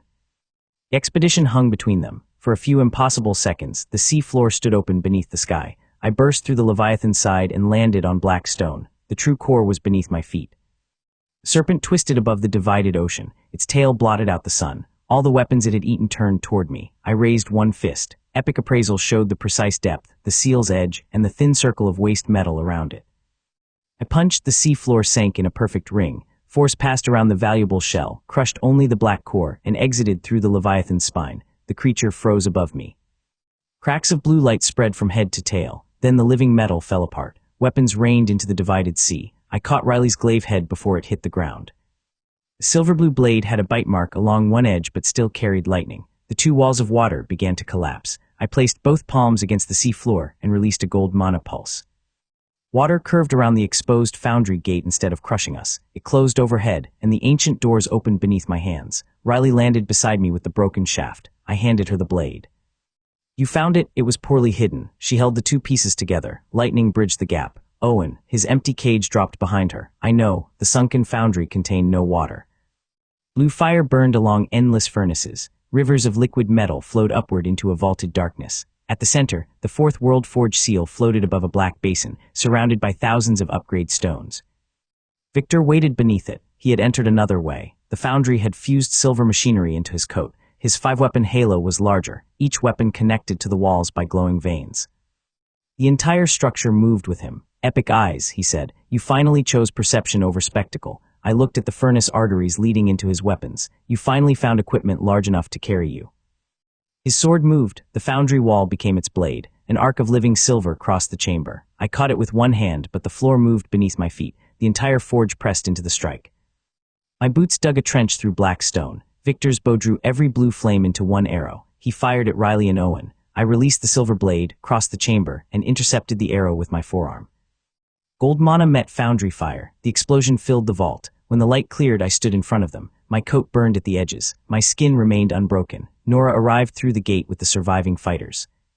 At the seal, Riley jammed her broken glaive pieces into Owen's hands and picked up Nora's recovered shockhammer from the rain of weapons outside. Victor pulled both arms apart. 6 furnace limbs rose around the basin. His missing axe had become part of the foundry. A molten crescent formed above him, larger than the arena platform. "This," he said, "is what a perfect armory becomes. Every forge, every weapon, every fighter connected to one will." "It still has handles." I stepped forward. Victor brought the crescent down. I coated both arms in gold mana. Blue-white light tightened over my skin, shaping itself to my shoulders and fists. I did not give it a name. It was simply my body using its own power. I caught the molten crescent. The foundry shook. Victor added the shield, spear, chain, sword, and bow to the pressure. 5 different weapons struck from 5 directions. My epic eyes found each line before it moved. I turned the spear with my elbow, broke the chain with one finger, let the sword bend against my neck. Stepped inside the bow's fire, punched through the shield. Then I drove the crescent back toward Victor. He released it and raised both arms. The foundry wall closed between us. I punched through. Gold light crossed 3 chambers, past Victor's cheek, and opened the far side of the sunken foundry to the sea. For one silent moment, he remained standing. Then a red line appeared from his left cheek to his jaw. Victor touched it. The cut would not close. My mana had burned the adaptive runes around it. His expression lost every trace of amusement. I reached the basin first. The 4th seal dropped into my hand. Surrounding stones rose in a blue spiral and entered the pouch at my belt. Reward, 2,500 upgrade stones. Current reserve, 2,968. Victor's weapon halo pulled free of the foundry walls. Parts of the structure collapsed with it, forming black armor over his chest and shoulders. Riley and Nora moved to either side of me. Owen stood behind them holding her broken glaive and staring longingly at the furnaces. Victor looked at the seal in my hand, then at the scar reflected in his shield. "Keep the 4th, he said. "Bring it to the Black Sky Challenge." Foundry projected a new image above the basin, a floating arena beneath storm clouds, with the 5th seal at its center. "Every champion who came here will receive the invitation," Victor continued. "Winner takes the seal. The losers surrender their weapons to the arena." Nora's eyes narrowed. More fuel. Victor's black armor spread over one arm. More proof. He rose on the violet sword through the opening my punch had made. The sea closed around him and carried him into darkness. The remaining fighters entered the vault slowly. They had seen their divine weapons eaten. They had seen me split the sea, kill the Leviathan without breaking its shell, and punch through the greatest forge in the world. Nobody approached the 4th seal. One champion lowered his head. Another moved aside. The path to the gate opened without Nora giving an order. Riley looked at the broken blade in Owen's hands. "How long with this forge?" 1 hour, she pointed at me. "How long to make something that survives him?" Owen studied my gold-coated arms and the miles of broken silver behind us. "I need a larger forge." I looked around the sunken foundry. "This one is available." For the first time since losing his roof, Owen smiled. Above us, Victor's invitation spread across the sky. The Black Sky Challenge would gather every champion, every legendary weapon, and the 5th seal in one place. It sounded expensive. I intended to win before Owen found something else to build for me. Black Sky Arena floated above a city that had already survived one apocalypse and did not need another. Its lower surface was a forest of iron chains. Storm clouds turned around the upper ring. Every chain connected to a broken weapon suspended beneath the arena, thousands of swords and spears hanging over the city like metal rain. Victor called them trophies. Nora called them ballast. Owen called them a terrible waste of material. The challenge began at noon. We arrived at 12 minutes past. That part was intentional. The strongest champion at the arena had spent those 12 minutes creating an entrance. A red airship crossed the clouds while drums sounded from its deck. Fire formed the shape of a giant lion above it. The champion stood on the lion's head, holding a curved golden sword in both hands. The crowd filled the arena terraces and every rooftop below. They shouted as the lion descended. Riley and I stood on the ground beneath the floating structure. "You waited for this," she said. "I did not know there would be a fire lion." "You knew somebody would try." That made waiting reasonable. Owen had rebuilt her glaive with a living silver edge from the foundry. Lightning flowed along it like blue water. Nora held her compact hammer beneath one arm and studied the chains. The arena is drawing energy from every impact, she said. Win quickly. I looked up at the fire lion. I can do that. I punched the air. Gold mana and iron grade force traveled upward together. The sky opened in a straight blue column. Clouds split around it. The underside of the arena shook. The recoil launched me. I rose through my own attack, past the descending lion, and stepped onto the main platform as the champion's flames blew apart behind me. The drums stopped. I adjusted my coat and looked toward the entrance gate. Did I miss registration? The crowd became quiet enough to hear broken pieces of fire falling into the city. Riley landed in a lightning strike at my side. Nora arrived on a controlled hammer burst. Owen came last in a small foundry lift that wobbled alarmingly. The champion descended from his ruined lion. His golden sword shook. You interrupted my entrance. You were blocking mine. Victor watched from the central tower. Black foundry armor covered his chest and left arm. The scar across his face glowed red against the violet light of his weapon halo. For the first time, the crowd looked past the champion and found Victor. He did not enjoy that. The challenge used single-strike eliminations. Break an opponent's weapon, force them outside the ring, or make them surrender. Victor wanted weapons destroyed because every fragment dropped into the hidden furnace beneath the platform. I wanted the fifth seal above his tower. My first opponent carried a spear named after a storm. He announced the name. I tapped the shaft with one finger. The spear folded around his shoulders without breaking. He remained trapped inside a metal circle while the system declared him disarmed. My second opponent wore 6 floating shields. He sent them at me one after another, then all together. I walked through the first 5. Each shield struck my skin and rebounded into a neat stack. I caught the 6th, placed it on top, and sat down. The opponent surrendered. My third opponent used a sword that cut sound. The crowd watched him vanish. A silent slash crossed the ring and opened the platform behind me. Epic appraisal showed the pressure line. I pinched it between 2 fingers. Sound returned as a small silver vibration. I flicked it into the sky, where it exploded into a bell note loud enough to shake the arena chains. The swordsman dropped his weapon. By the 5th match, nobody laughed at my empty hands. By the 8th, opponents were trying to withdraw before the bell. Victor stopped allowing it. Black walls rose around the ring. Fighters could leave only by winning or losing a weapon. Riley fought on the neighboring platform. Her living silver glaive bent without breaking, which let her turn impossible angles into lightning sweeps. She defeated 3 champions before I finished watching one exchange. Slow, I called. She cut a hammer in half and pointed the glowing blade at me. You sat through 2 matches. Efficient. Nora entered no public bracket. She and Owen moved beneath the terraces instead. Epic appraisal let me see them through the platform. Nora breaking black conduits with her shock hammer. Owen pulling trapped fighters from capsules surrounding the furnace. Every defeated weapon fed a person's mana into the arena. Victor was not collecting metal. He was collecting the fighters inside it. I looked up at his tower. He raised one hand. The champion whose fire lion I had destroyed entered my ring. His golden sword had absorbed every flame beneath the arena. A mane of red fire covered his shoulders. The airship circled above us, and the crowd finally gave him the attention he had lost. This blade has split a mountain, he said. Was it a small mountain? The golden sword brightened. When I release it, the slash will cross the entire arena. Dodge and the spectators behind you die. The crowd stopped moving. Victor had chosen the opponent carefully. He wanted control, not strength, to become my limit. The champion raised the sword for a full minute. Fire climbed into the clouds. The blade grew until it stretched from one end of the arena to the other. Buildings below reflected red light. People on the terraces pressed against the exits, but Victor's black walls remained closed. I waited in the center of the ring. Riley finished her opponent and turned to watch. Owen's voice carried from beneath the floor. Do not send it into the furnace. The champion swung. The ultimate slash crossed the arena. I opened my right hand. Fire struck my palm. The platform behind me did not break. The spectators remained untouched. Every red flame curved into my fingers, layer after layer, until the continent-famous slash became a glowing sphere the size of an apple. The champion's sword went dark. I held the sphere up. The crowd saw the mountain-splitting attack turning quietly above my skin. Then I walked toward the champion. He backed away. I placed the sphere on the flat of his sword. Gold metal softened.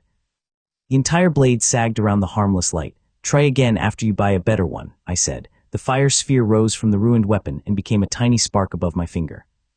I blew it out. Nobody cheered. For 3 full breaths, the entire black sky arena remained silent. Then the sound from the city below reached us first. People on rooftops shouted my title. The arena crowd joined them. Barehand Arsenal rolled across the sky and drowned out the storm. Victor lowered his hand. Black walls sealed every platform. The challenge is over, he said. The 5th seal descended from the tower.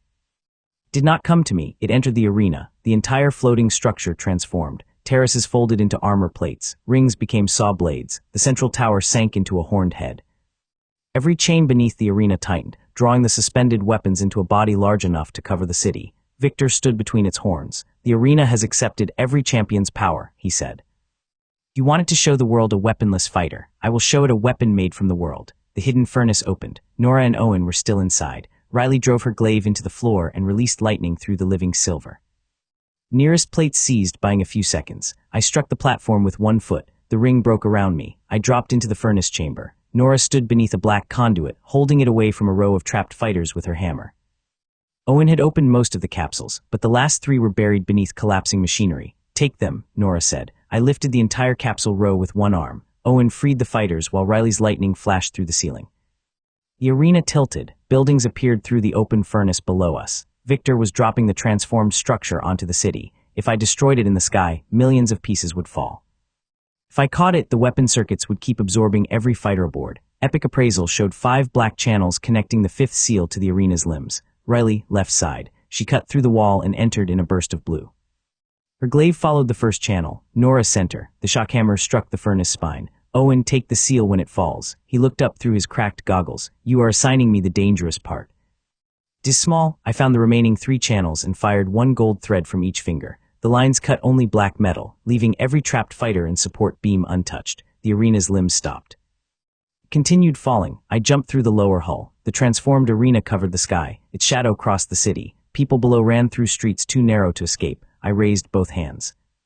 The entire weapon struck me. Air burst outward. Windows shattered for miles. My boots did not touch ground. I held the falling arena above the highest towers while gold mana spread from my arms in a glowing frame. Weight pressed through my iron hands, silver heart, and reinforced legs. My skin held, but the structure kept descending inch by inch. Riley's lightning reached the last channel. Nora broke the furnace spine. Owen pulled the 5th seal free. The arena became ordinary metal. I pushed. The structure rose. People in the street stopped running. They looked up as a man in a torn coat lifted an entire floating arena away from the city. I turned it sideways and threw it toward the empty wasteland. The arena crossed the horizon. It landed so far away that the impact arrived several seconds later as a low red flash. Something black left the wreckage before it struck. Victor's armor absorbed chains, plates, and weapon fragments as he flew. The black shell spread over both arms and down his back. His halo became part of it. He had lost the 5th seal, but he had gained a body made from the arena. Owen dropped from the broken hull inside a foundry lift. The 5th seal rested on his lap. Riley and Nora landed beside him. The freed champions surrounded us. Their weapons were damaged. Their mana was drained. None of them looked at Victor. They looked at me. The system awarded the Black Sky Reserve after the 5th seal entered my hand. Reward 2,000 upgrade stones. Current reserve 4,968. Victor hovered over the distant wreck. Black armor framed the red scar on his face. The 6th seal sleeps in Hollow Moon Crater, he said. His voice carried from every broken weapon in the city. A dragon guards it. Crafted weapons cannot survive its fire. Riley lifted her repaired glaive. Victor laughed. Bring that. Let it learn the same lesson as the others. His armor closed around him and vanished into the storm. Owen examined the gauntlets still hanging from my belt. You caught an arena without them. They would have been scratched. Nora looked toward the crescent-shaped crater beyond the northern mountains. Dragon's breath erases enchantment. If Victor reaches it first, he will forge the 6th seal into something that can cut you. My epic eyes followed the faint black trail across the clouds. Victor now wore his armory instead of carrying it. I held almost 5,000 stones. The dragon would be our first meeting where both of us arrived transformed. I wanted to see which equipment survived. Hollow Moon Crater was visible from 3 days away. The mountain around it had been bitten into a perfect crescent. Black glass covered the inner slopes. At the center, half buried beneath ash, slept a dragon large enough to be mistaken for the missing half of the mountain. Its folded wing became a ridge. Its claws rested in separate valleys. Every breath pushed a red glow through cracks in the ground. The 6th seal pulsed inside its chest. Victor stood on the far rim in complete black armor. He had arrived first, but he had not attacked. He wanted me present. Famous champions gathered around the crater in scattered groups. Most had survived the sunken foundry and black sky. They kept their weapons sheathed. Dragon's last waking breath had erased every enchantment in the region for a generation. Riley stopped beside me. Her living silver glaive dimmed as it faced the sleeping creature. If the breath touches this, Owen will complain for the rest of my life. Owen adjusted his goggles. If it touches that, the rest of your life may be short. Nora watched Victor. He will let the dragon weaken Mason. Nobody follows them into the crater unless I give the signal. I carried 4,968 stones in 2 heavy packs. Victor's armor had grown from every weapon I had broken around him. The dragon could erase enchantment. My current hands had enough force to lift an arena, but they were still only iron grade beneath the gold mana. I put both packs on the ground. How long? Riley asked. Long enough to become impolite. I selected both arms. The system treated hands, wrists, forearms, elbows, and shoulders as one connected striking frame now that I had used them together for so long. Every enhancement I had placed in my hands remained. Raising the entire frame to legendary rarity cost 4,500 stones. I accepted. The first 1,000 dissolved in a blue spiral.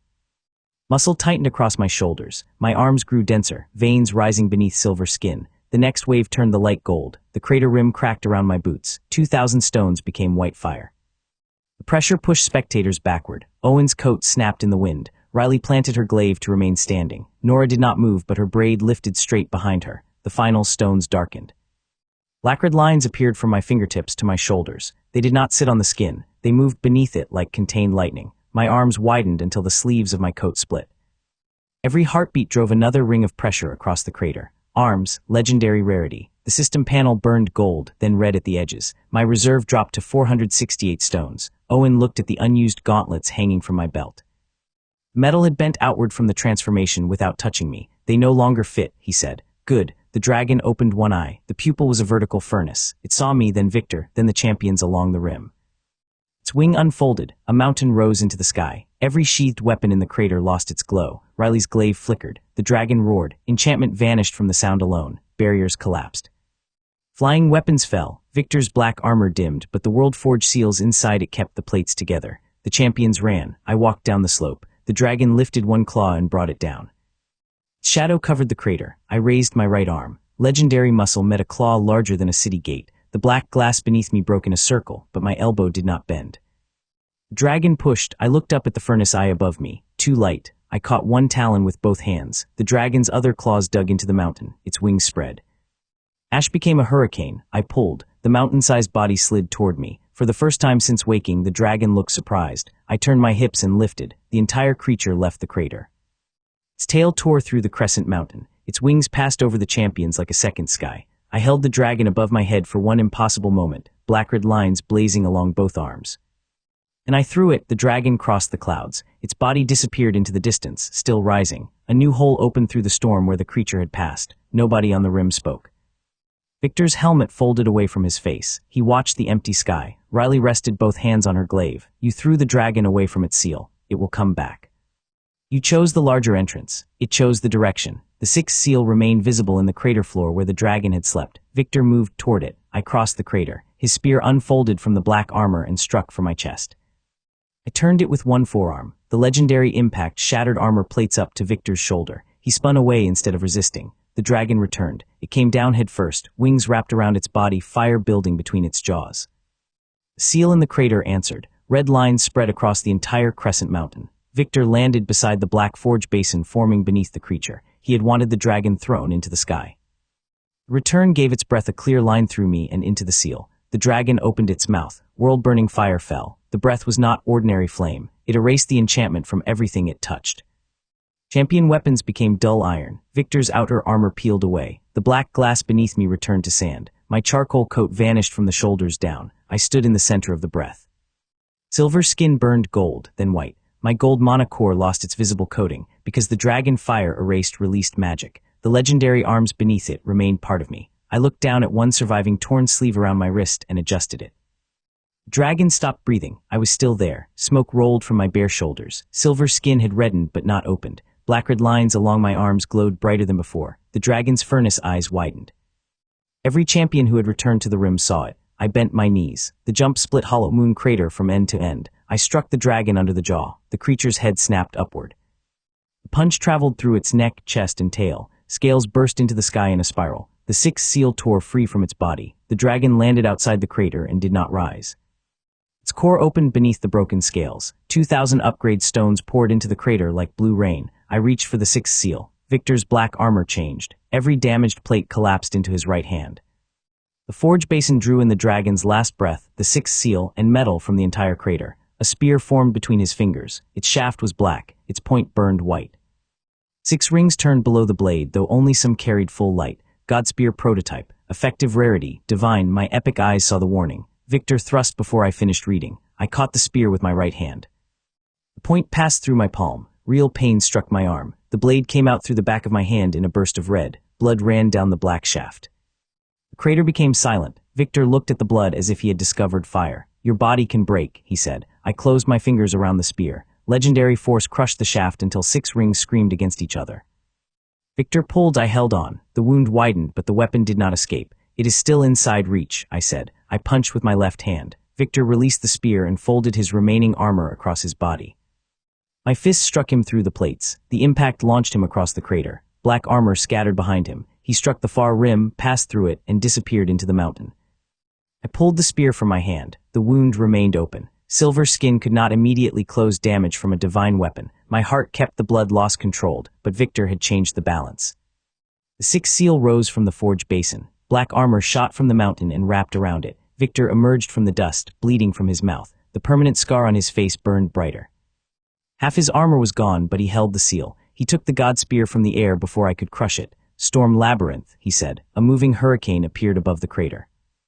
At its center floated a black spindle shaped to unite all 6 seals. The anvil needs its key. Meet me there if the hand heals. He looked at the blood running from my fingers and smiled for the first time since the foundry. Then black wings formed from his armor and carried him away with the 6th seal. The champions remained around the crater. They had watched me throw a dragon and walk through its world-burning breath. They had also watched one spear draw blood. Riley reached me first. She looked at the hole through my palm without trying to hide her anger. Can you move it? I flexed my fingers. Bones were intact. Legendary rarity had stopped the spear from taking the hand completely. Yes, Nora wrapped the wound with a strip from her maroon coat. Then we moved before Victor reaches the labyrinth. Owen collected the blue stone rain while staring at the retreating spear. 2,000, he said. The dragon left 2,000 stones. My reserve rose to 2,468. He glanced at the gauntlets on my belt, then at the divine hole through my hand. I'm not going to say it. Good. Riley lifted one gauntlet. It no longer fit my legendary forearm. She dropped it into the crater. Obsolete, she said. The word sounded better when she used it. Above Hollow Moon, the storm labyrinth crossed the sky toward the ruined capital. Victor had the 6th seal and a spear that could wound me. My arms were legendary. My blood proved the next fight would finally be interesting. Storm Labyrinth did not have an entrance. It crossed the wasteland inside a hurricane, lifting ruins from the ground and carrying them through the sky. Corridors formed from broken streets. Towers spun upside down. Lightning connected every moving piece. At the center, the world-forged spindle floated inside a sphere of calm air. Victor entered on black wings. I entered by running up the wind. Before I stepped into the hurricane, I spent 2,000 stones on my legs. Reinforced muscle tightened past silver, gold, and epic stages in one continuous burn. The final change turned every tendon into a black red line, matching my legendary arms. Pressure gathered beneath my feet. Legs, legendary rarity. My reserve fell to 468. My lifetime body investment reached 8,236 stones. The wrapped hole through my right palm still bled when I flexed it. New speed made the pain arrive late, a red pulse behind every movement. Riley looked at the hurricane. Try not to leave us on the ground. Keep up. I stepped onto a rising current. Wind became solid beneath my foot. The next step carried me above the clouds. My legendary legs struck the storm faster than it could move away. I ran across rotating walls, past lightning before it formed, and reached the first floating street. Riley followed inside a blue bolt. Nora used her hammer to redirect chunks of stone into bridges. Owen rode a foundry lift covered in emergency plates, each one labeled with a warning he had written for himself. Labyrinth separated us anyway. A tower turned between Riley and me. Wind carried Nora and Owen into a lower ring. Black lightning filled the gaps. Victor's voice came from the god spear. You spent the dragon's reward on speed. The divine point appeared through the next wall. I leaned aside. The spear passed my cheek, crossed 3 rotating buildings, and returned to Victor's hand. His remaining armor had become narrow and sharp, built for movement rather than defense. The 6th seal turned behind his shoulders. You were watching, I said. Every upgrade makes you easier to define. He thrust again. I moved before the point left his hand. The spear struck an empty afterimage. I crossed the street, stepped on the shaft, and drove one legendary elbow into Victor's chest.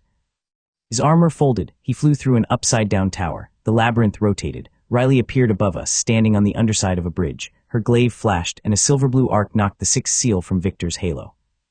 It fell toward the comm center. Victor opened his hand. Black weapon fragments pulled from every ruin and formed a chain after it. Nora's hammer intercepted the chain. She had reached the spindle chamber with Owen. The black key floated behind them, held inside 3 rings of lightning. Owen had built barriers from the moving ruins, turning forged plates into a temporary cage. Get the spindle, Nora called. Riley dropped after the sixth seal. I blocked Victor. He changed the god spear from white fire to black lightning. The next thrust split the floating street from end to end. I caught the shaft between both palms. The divine point stopped an inch from my throat. Black metal groaned beneath my fingers. Victor pushed. The spear reopened the wound in my right hand, but legendary arms held it. I squeezed. Fingerprints sank into the shaft. Victor saw them. You made it from a dragon, I said, and it is already wearing out. His armor released every remaining plate at once. They flew past me not as attacks but as 6 black wings aimed at the spindle chamber. Nora destroyed the first 2. Owen's barriers stopped another. The 4th wing tore through the floor. The 5th struck Riley while she caught the falling seal, driving her against the chamber wall. The 6th became Victor. He abandoned the body in front of me, transferring himself along the armor to the spindle. I crushed the empty chest plate. Victor reformed behind Nora and thrust the god spear. She turned in time to keep the point from reaching Owen. The divine blade passed through her side instead. Nora's hammer fell. Victor kicked her from the chamber. I heard Riley shout. Hurricane moved between us. For the first time since entering the labyrinth, I stopped chasing Victor. I ran around the storm. One circle took less than a heartbeat, then another. My legendary legs struck every current in the direction opposite its spin. Clouds bent, lightning followed me. The entire hurricane slowed. On the 3rd circle, wind coiled around my right arm. On the 5th, the storm labyrinth stopped moving. Buildings hung frozen in the sky. Debris became a ring around my fist. Every person inside the storm saw one black-red figure running along the outer wall with the hurricane pulled behind him. I turned toward the center. One step crossed the labyrinth. Victor stood over Nora, holding the spindle in one hand and the god spear in the other. I appeared behind him without sound. He began to turn. I punched. Hurricane left my fist. It struck Victor through the chamber. Black armor, divine spear, spindle, and seals disappeared inside a white tunnel of wind. The attack crossed the labyrinth and opened a clear path from the storm to the ruined capital. Victor's body hit the distant anvil ruins. I caught Nora before the frozen chamber collapsed. The spear wound through her side was severe. She remained awake only because she was too stubborn to stop giving orders.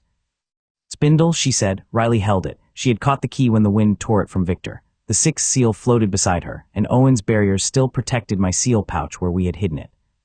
For one breath we had won. Then the god spear rang. The damaged divine weapon stood upright in the capital miles away. My fingerprints were visible around the shaft. Victor lay beneath it, armor shattered and scar burning across his face. He raised one bloody hand. Every weapon fragment he had sacrificed inside the labyrinth answered. They were not armor anymore. They were a net. Black threads wrapped around Riley's wrist, Owen's barriers, my seal pouch, and the spindle. The 4th and 5th seals tore free. My half of the 1st followed. The gray 3rd shell cracked open and released its remaining trace. Riley cut the threads, but each severed line became 2.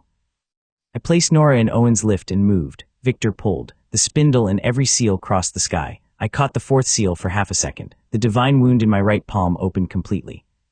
Black energy slipped through the hole and tore the seal from my fingers. The 6 Worldforge authorities reached Victor. His half of the 1st joined mine. The 2nd, stolen 3rd energy, 4th, 5th, and 6th formed a ring around the spindle. Ring completed. The ruined capital split open. An anvil larger than a mountain rose from beneath it. Its surface was black enough to erase the stars above. Every loose weapon across the region lifted toward the sky. Swords left houses, spears tore from monuments, armor pulled away from fighters. Riley planted her glaive in a frozen street and held it with both hands. The black anvil awakened. Victor stood on its face with the god spear at his side. The remains of the storm labyrinth collapsed toward him and became a new halo. The sky turned black. Nora pressed one hand to the wound in her side. Get us down. I lifted the foundry platform carrying her and Owen. Riley stepped beside me, gripping her glaive while the anvil tried to steal it. The hurricane I had stopped began falling as rain. Below us, millions of weapons flew toward Victor. The black anvil struck itself once. The sound crossed the world. Every weapon in the sky pointed at us. The first weapon reached us before the anvil's sound faded. It was an ordinary kitchen knife pulled from a home hundreds of miles away. Riley knocked it aside with her glaive. Then the sky disappeared. Swords, axes, arrows, armor, chains, cannons, and broken metal from every battlefield became one black wave. The foundry lift carrying Nora and Owen had no walls. Riley could defend one side. I could destroy the storm, but the pieces would still tear through the 3 people behind me. I stepped off the platform and faced the weapons. Land and move north, I said. Owen gripped the controls. The anvil is north. Then you will not get lost. The first wave struck. I spread both legendary arms and caught enough metal to fill a city street. Blades bent against silver skin. Armor crushed between my fingers. The impact pushed me backward through the air, but my legs found a falling spear shaft and used it like solid ground. I ran across the weapons storm. Every step broke hundreds of blades. Gold mana formed a narrow corridor behind me. Riley drove the foundry lift through it while the storm closed on both sides. Victor stood on the black anvil in the distance. The 6 seals turned behind him. The spindle passed through the center of his chest armor. Each bead of black light pulled more weapons from the world. He lifted the god spear. The weapon storm changed direction. Millions of points aimed at Nora. Victor had learned that striking me was less useful than making me choose where to stand. I crossed the corridor and placed myself between the lift and the sky. Weapons hit my back. Silver skin held against most of them. Epic blades cut shallow lines. Legendary fragments opened deeper wounds. The divine damage in my right palm burned each time I caught another spear. Nora saw the blood. "You cannot carry this defense to the anvil," she said. "I am not carrying the defense." I put one arm beneath the entire foundry lift. Riley jumped onto my shoulder. Owen locked the controls. I lifted Nora, Owen, the platform, and every barrier with one hand. Then I ran north. The weapon storm followed. Legendary legs crossed the wasteland faster than the black wave could close. My gold mana left a straight blue road behind me. Every weapon that reached the platform struck my body first. The ruined capital grew larger. The black anvil struck itself again. A tower beside us split open. It had once stored upgrade crystals for the old world forge. Blue stones poured into the air, unaffected by Victor's command because they were materials, not weapons. My epic eyes counted one intact chain of condensed stones before it vanished into the storm. 1,000, I caught it. My reserve became 1,468. The anvil sent a wall of legendary blades toward the lift. I selected skin. The 1,000 stones dissolved across my body. Silver light became gold. Gold hardened into white. The shallow cuts closed. The divine hole through my palm tightened around a core of black red force. Muscle and skin merged into one seamless armor without plates, straps, or openings. Skin, divine armor. My lifetime body investment reached 9,236 stones. The legendary blade wall struck. It broke. Thousands of weapons shattered against my back and became silver dust around the moving platform.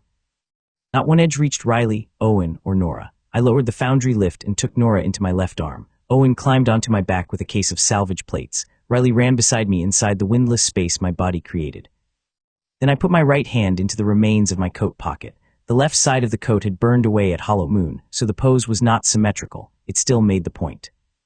I walked. The apocalypse broke against my bare chest. Cannons flattened. Spears turned into rings. Swords became shining liquid and flowed around my feet. The black anvil filled the sky with enough metal to bury a city, and I kept moving at the same pace.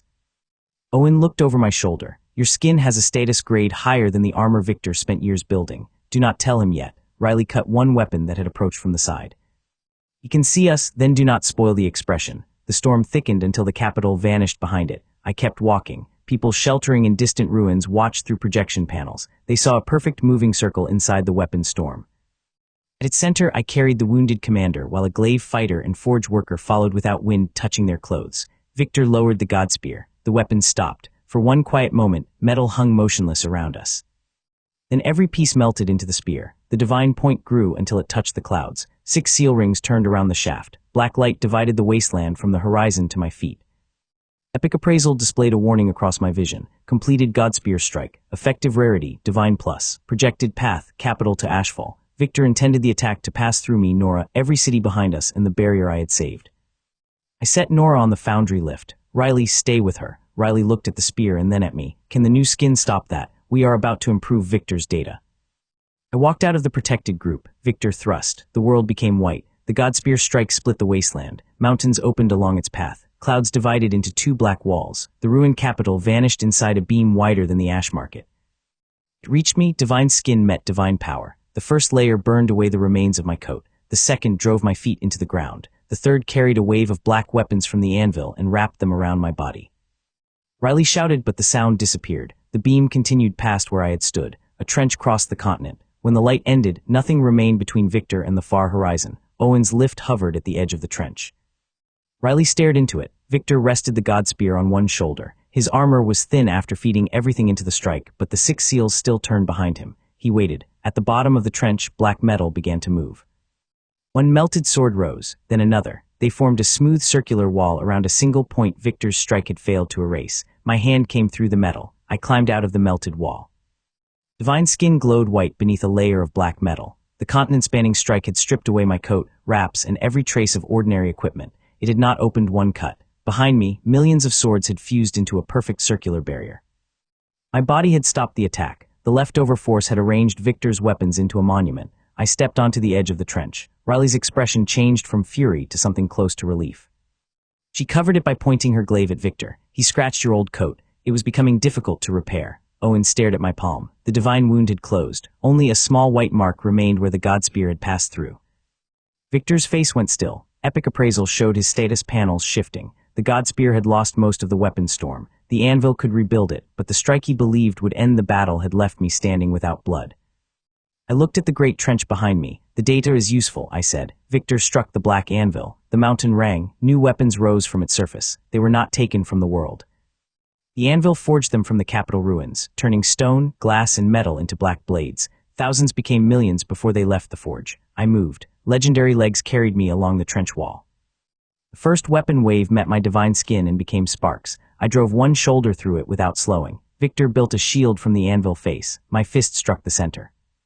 The shield broke, the mountain beneath it cracked. Victor flew backward, rolled across the black surface, and stabbed the god spear into the anvil to stop. The 6 seals tightened around the spindle. Every weapon he had ever carried appeared behind him as a giant black outline. Sword, spear, bow, chain, shield, axe, needle, arena, foundry, dragonfire. His completed armory filled the sky. You call equipment temporary, he said. You have only survived because the system allowed flesh to be counted. The system also counted your spear. I pointed at the fingerprints still denting its shaft. Victor's grip tightened. He sent the entire armory at once.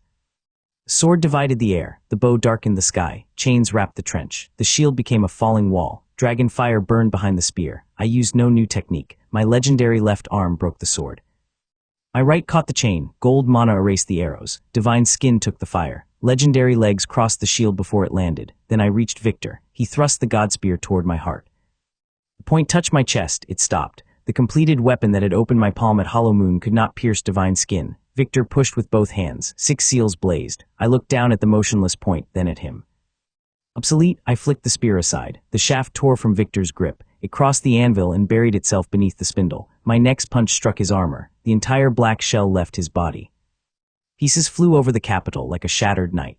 Victor remained on his feet in the ruined black and silver coat he had worn at the ash pit. The red scar across his face was the only part of his armory that had never changed. He looked smaller without the weapons. The anvil cracked again. This time the sound came from below. Epic appraisal turned red across my vision. The 6 seals were not merely powering the forge. They were holding something shut. Victor looked down. For the first time, he did not know what would happen next. A black eye opened beneath the ruined capital. It was larger than the black anvil. The mountain lifted as something moved under it. Streets broke apart. The trench widened. A hand made from bone, metal, and buried cities reached through the ground and closed around the forge. World Eater awakening, living planetary weapon. Condition, starving. The anvil had been built on its chest. Every weapon ever forged there had fed the creature a piece of the world. Victor's activation had opened its mouth. He reached for the spindle. The World Eater pulled. 6 seals entered its palm. The black giant rose through the capital, carrying the anvil like a small tool. Its body continued beneath the horizon. False cores opened across its chest, each one glowing like a city. The creature inhaled. Mana left the land. Rivers rose. Barrier lights vanished in distant cities. The sky itself bent toward the opening in its chest. Victor caught the god spear and stabbed it into the World Eater's hand. Black veins wrapped around him. Instead of crushing him, the creature recognized the World Forge authority. New armor grew over Victor's body, larger and darker than before. The seals turned around his head. His expression changed from surprise to triumph. It is not a monster, he said. It is the final armory. The World Eater raised one hand toward the horizon. Black anvil began forging the planet. Mountains broke into metal. Rivers hardened into silver. Pieces of the wasteland rose as ammunition around the creature. I returned to the foundry lift. Nora had lost too much blood to stand, but her amber eyes remained sharp. Weak point, she asked. I looked at the thousands of false cores across the World Eater. Epic appraisal could identify every material layer. It could not see which heart was real. Each core displayed the same status. Not yet. Owen opened a hidden compartment beneath the lift controls. Inside lay a small condensed cache of upgrade stones. Riley looked at him. You had those during the labyrinth. I was saving them for an emergency. World Eater tore a mountain from the ground. Owen adjusted his goggles. This qualifies. My reserve was 468 stones. The cache did not look large. My eyes needed one final rarity. Owen poured the emergency cache onto the lift. 296 stones. Added to the 468 I carried, the total became 764. The number felt familiar. Owen's goggles projected every stone I had spent since the ash market. He had reconstructed the record from my body grades, reward counts, and the times he had watched blue light disappear through my skin. 9,236 already invested, 764 remaining. 10,000 exactly. I picked up the cache. The World Eater pulled another mountain apart. Black anvil fire turned the stone into a spear that stretched across the horizon. Victor aimed it toward the foundry lift. I selected my eyes. All 764 stones dissolved. The upgrade did not blind me. It removed the need for ordinary sight. Gold-white light filled my vision, passed through my skull and spread across the sky. Every surface lost its disguise. Materials, energy, rarity, damage, ownership, and living connections appeared together without becoming complicated. Eyes, mythic appraisal. Lifetime body enhancement. 10,000 upgrade stones. No stones remained. I looked at the mountain spear. Obsolete. The word appeared above it. I looked at the World Eater's false cores, decoys. I looked at Victor. His armor showed millions of parts. Every blade, shield, seal ring, and black vein carried the same status. Obsolete, only one thing remained dangerous. A living bond ran from Victor's chest through the 6 seals, down the anvil, and into a point buried beyond the World Eater's armor. The true heart did not sit in one of the visible cores. It beat inside a hollow furnace at the center of the creature, where divine weapons could not enter because the walls fed on forged power. The mountain spear fell. I looked at it once. My mythic eyes showed the line where Victor's control touched the anvil. I released a thread of gold mana along that bond. The connection broke. The spear became ordinary stone. It fell apart as harmless dust around the foundry lift. Riley brushed gray powder from her copper hair. Useful. Owen stared at my glowing eyes. That appraisal just rejected a mountain. Poor equipment. Victor heard. The World Eater bent toward us. Black armor expanded over him until he stood inside the forehead of a giant weapon-shaped face. 6 seals became eyes around his head. You spent everything, he said. Correct. No reserve. No final upgrade. No recovery if I break one part. You still think permanence needs a backup. He opened both arms. The black anvil struck itself 3 times. Thousands of legendary weapons emerged. Each carried a different shape. Burning swords, spears of frozen darkness, bows that fired pieces of the sky, chains made from city walls. Every surviving fighter in the world would have treated one as a lifetime treasure. Victor used them as rain. The legendary storm descended on the lift. Riley stood in front of Nora. Her living silver glaive brightened. Owen raised the last foundry barriers. Nora pushed herself upright with one bloody hand. I stepped forward. My mythic eyes had already shown me every path, so I closed them. The first legendary sword reached my forehead and broke against divine skin. I walked into the storm without looking. Weapons struck my shoulders, arms, chest, and face. Some exploded, some tried to bind me. Others opened into beasts of flame or ice. None lasted long enough to matter. I followed the living bond through them. Victor fired the god spear. I turned my head and the point passed my ear. He sent a black chain around my legendary legs. One step broke it. The World Eater brought down a hand made from half the capital. I raised one palm and held it above the foundry lift. My eyes remained closed. Riley watched the weapons pile around my feet. He is doing this because Victor can see him. Owen looked at the projections spreading across the world. Everyone can see him. Nora's voice was weak but dry. Then he waited long enough. I opened my eyes. Gold-white light crossed the weapon storm.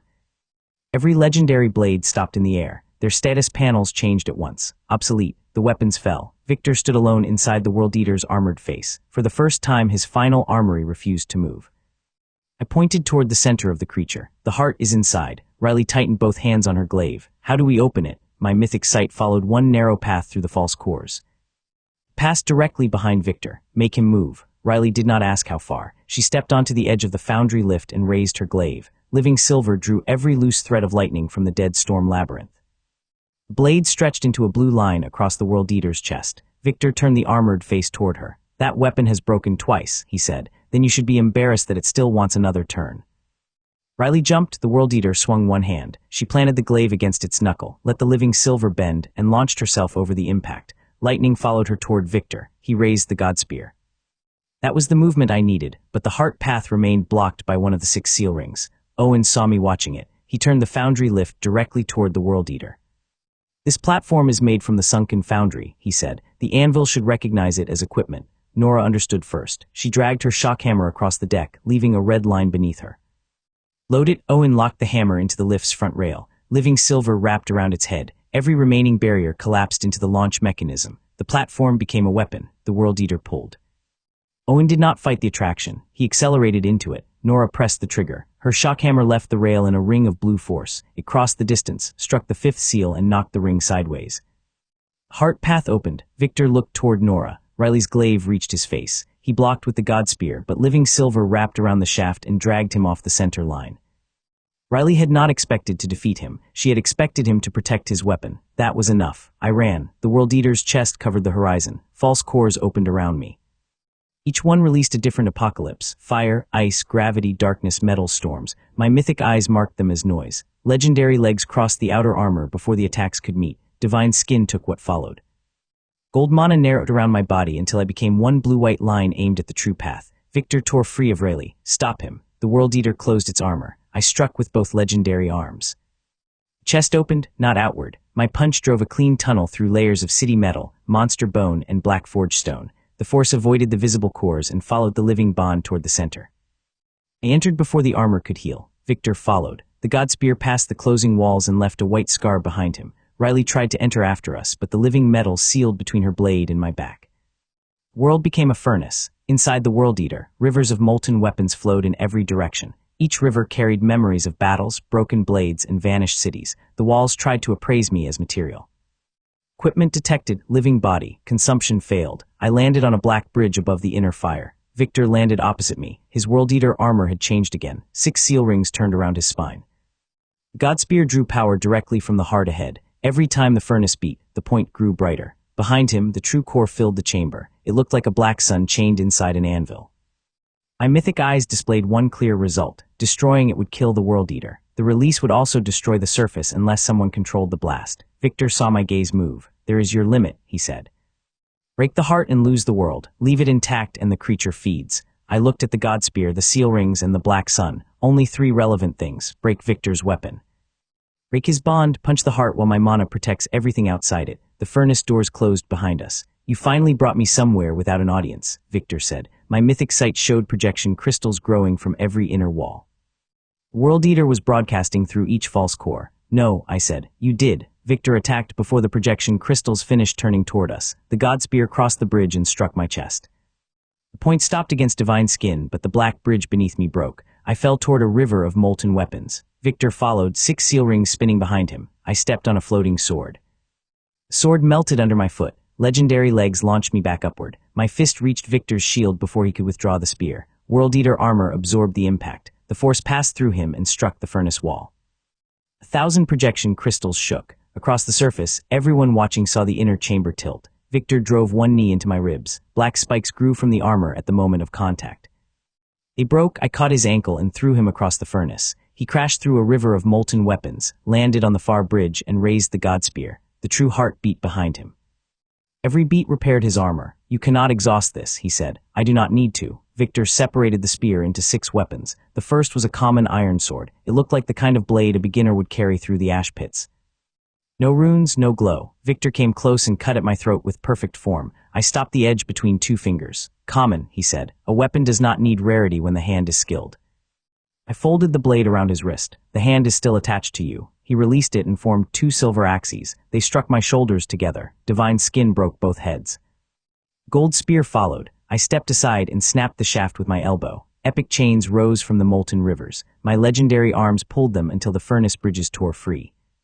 Victor replaced every broken piece with a higher grade. The chamber filled with weapon light. Rare blades became epic. Epic became legendary. Each transformation arrived with enough force to destroy the outer cities.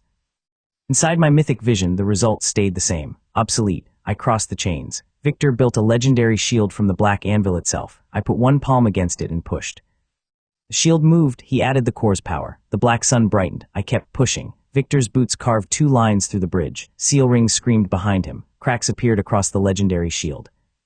I have the World Eater, he said. You are still moving backward. The shield shattered. My palm struck his armor and carried him into the true core's outer chain. Black fire exploded around us. World Eater roared through every wall. Victor drove the rebuilt god spear into my side. The point pressed against divine skin. This time the true heart fed it directly. White light became black, then colorless.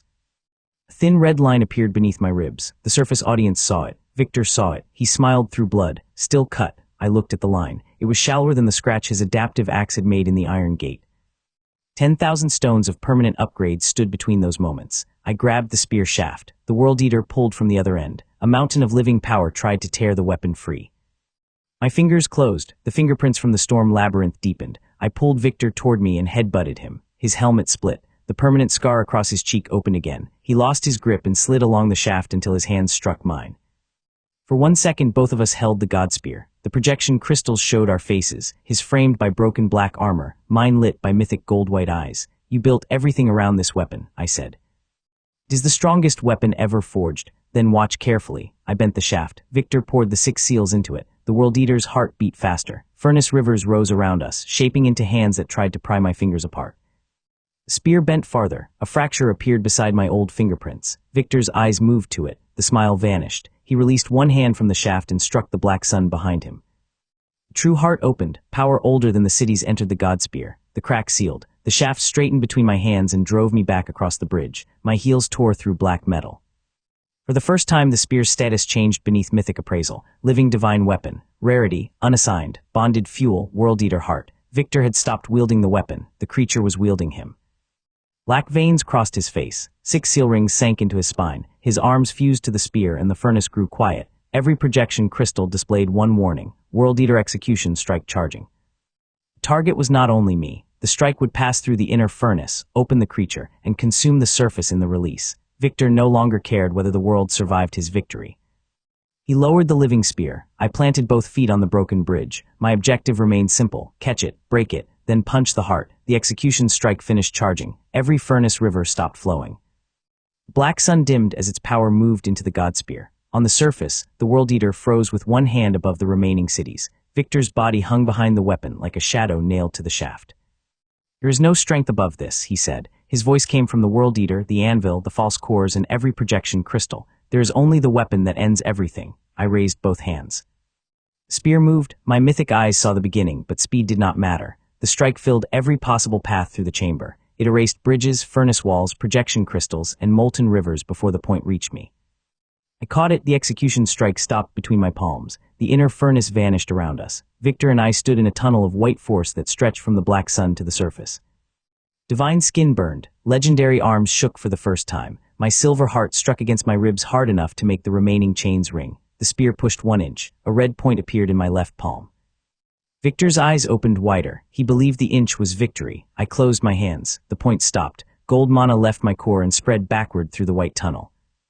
Instead of meeting the execution force head-on, it wrapped the outer furnace, the World Eater's body, the capital, and every distant city in one thin protective layer. My output was not enough to overpower the black sun. It did not need to be. My body held the attack. My mana held everything else. Victor forced more power into the spear. The 6 seal rings tore free from his spine and stacked behind the point. Each seal became a hammer, driving the weapon deeper. The red mark in my left palm widened. My right palm, the one Victor had opened at Hollow Moon, remained closed. Divine skin held around the old white scar. I shifted the spear toward that hand. Victor noticed too late. The shaft settled into the fingerprints I had left in the storm labyrinth. The old fracture line reappeared. You repaired the weapon, I said. You never removed the damage. Victor tried to twist it away. I locked both legendary arms. The execution tunnel bent with the spear. On the surface, a white line curved away from the cities and rose into the black sky. People watched the world-ending strike change direction between my hands. I turned farther. The spear shaft groaned. 1 seal ring cracked. Victor screamed. The World Eater screamed with him. Black veins covered his face until only the red scar remained visible. I am the World Forge Master. You are attached to a handle. I brought 1 knee up. Legendary legs struck the center of the god spear. The old fingerprints met the new impact. The living divine weapon broke. The sound was small. That made it better. After every roar, explosion, and world-spanning attack, the strongest weapon ever forged snapped with 1 clean metallic note. The execution strike escaped through the broken point. I held the protective mana layer around the surface. The white force followed the curve I had created, left the World Eater through its shoulder, and crossed empty space. A new bright line appeared among the stars. No city burned, no ally was touched. The 2 halves of the god spear fell. Victor remained fused to the rear shaft. His arms ended inside the broken metal. The 6 seals spun wildly around him, trying to find another weapon. I caught the spear point before it entered the black sun. Mythic appraisal marked it. Broken. I let it fall into the dead furnace. Victor pulled himself free from the rear half. Black armor tried to rebuild over his body, but the true heart had spent too much power on the execution strike. Plates formed as thin shells and broke under their own weight. He stood on a fragment of chain in the white emptiness. The original black and silver coat remained beneath everything. You broke a living divine weapon, he said. It was ordinary equipment. It had the power of a world. In a weak shaft, Victor looked at his empty hands. For the first time since the ash pit, nothing rotated behind him. No sword carried his feet. No shield covered his chest. No bow prepared the next attack. Only the 6 seals remained. He reached for them. I crossed the space before his fingers moved. My open palm struck the center of his chest. The blow did not send him away. I used legendary control to stop his body in place while the force passed through the bond behind him. One seal ring cracked, then the second. The third, fourth, fifth, and sixth split together. Victor's connection to the World Eater broke. Black veins vanished from his face. The remaining armor dropped into the white void. He fell to one knee on the chain fragment, breathing like an ordinary man. Behind him, the true heart opened completely. The black sun began collapsing. Victor looked back at it, then at me. Without the seal bond, he could finally see what he had awakened. If that breaks, he said, the release kills us both. Probably. And the surface. No, my gold mana still wrapped the world outside. The layer was thin. It would not survive a careless explosion. I needed the core's force to travel through one exact path, away from the cities and out of the World Eater. Victor followed my gaze. The clean tunnel I had punched into the creature still existed beyond the ruined furnace. Pointed from the heart through the anvil and into the empty sky, he understood. You plan the exit before entering. Nora dislikes collateral damage. Victor laughed once. It held no amusement. You needed all of them. His eyes moved over my arms, legs, skin, eyes, chest, and hands. Every part you enhanced. Yes, you were never unarmed. The black sun collapsed smaller. Furnace chains snapped. I walked past Victor toward the core. He did not try to stop me. The first task was finished. The strongest forged weapon lay broken. The second was finished. The sixth seal bond was gone. Only one punch remained. The black sun had compressed to the size of the Ash Market platform. That made it more dangerous. Every piece of the World Eater's remaining power now existed inside one dark sphere. Furnace chains pulled tight around it. Cracks opened along the clean exit tunnel. My mythic eyes traced the release. If I struck too hard without control, the blast would expand in every direction. If I held back, the core would survive. I needed enough force to kill a world-sized creature and enough precision to leave the world around it untouched. Victor watched from the broken chain. No weapon can direct that release. I am aware. I placed my right foot against the last intact bridge. Legendary legs locked my body into the center line. My silver heart slowed until each beat matched the collapsing core. Gold mana spread from my skin into the protective layer around the surface. Mythic eyes marked one path. Divine skin prepared to contain everything that tried to escape it. Legendary arms drew back.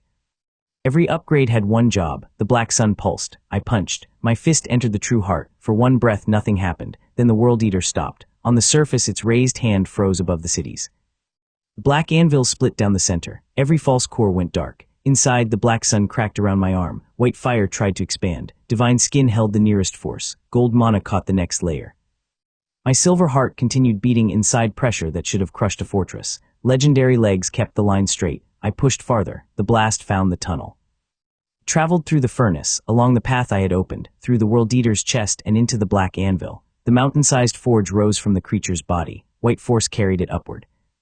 Across the surface, people saw the black anvil launch into the sky like an arrow. The World Eater's stored power followed it in one perfect column. Clouds opened. The black night became gold-white day. The blast continued into empty space. Nothing outside the column burned. The city stood inside a calm circle. Rivers fell back into their beds. Mountains stopped turning into metal.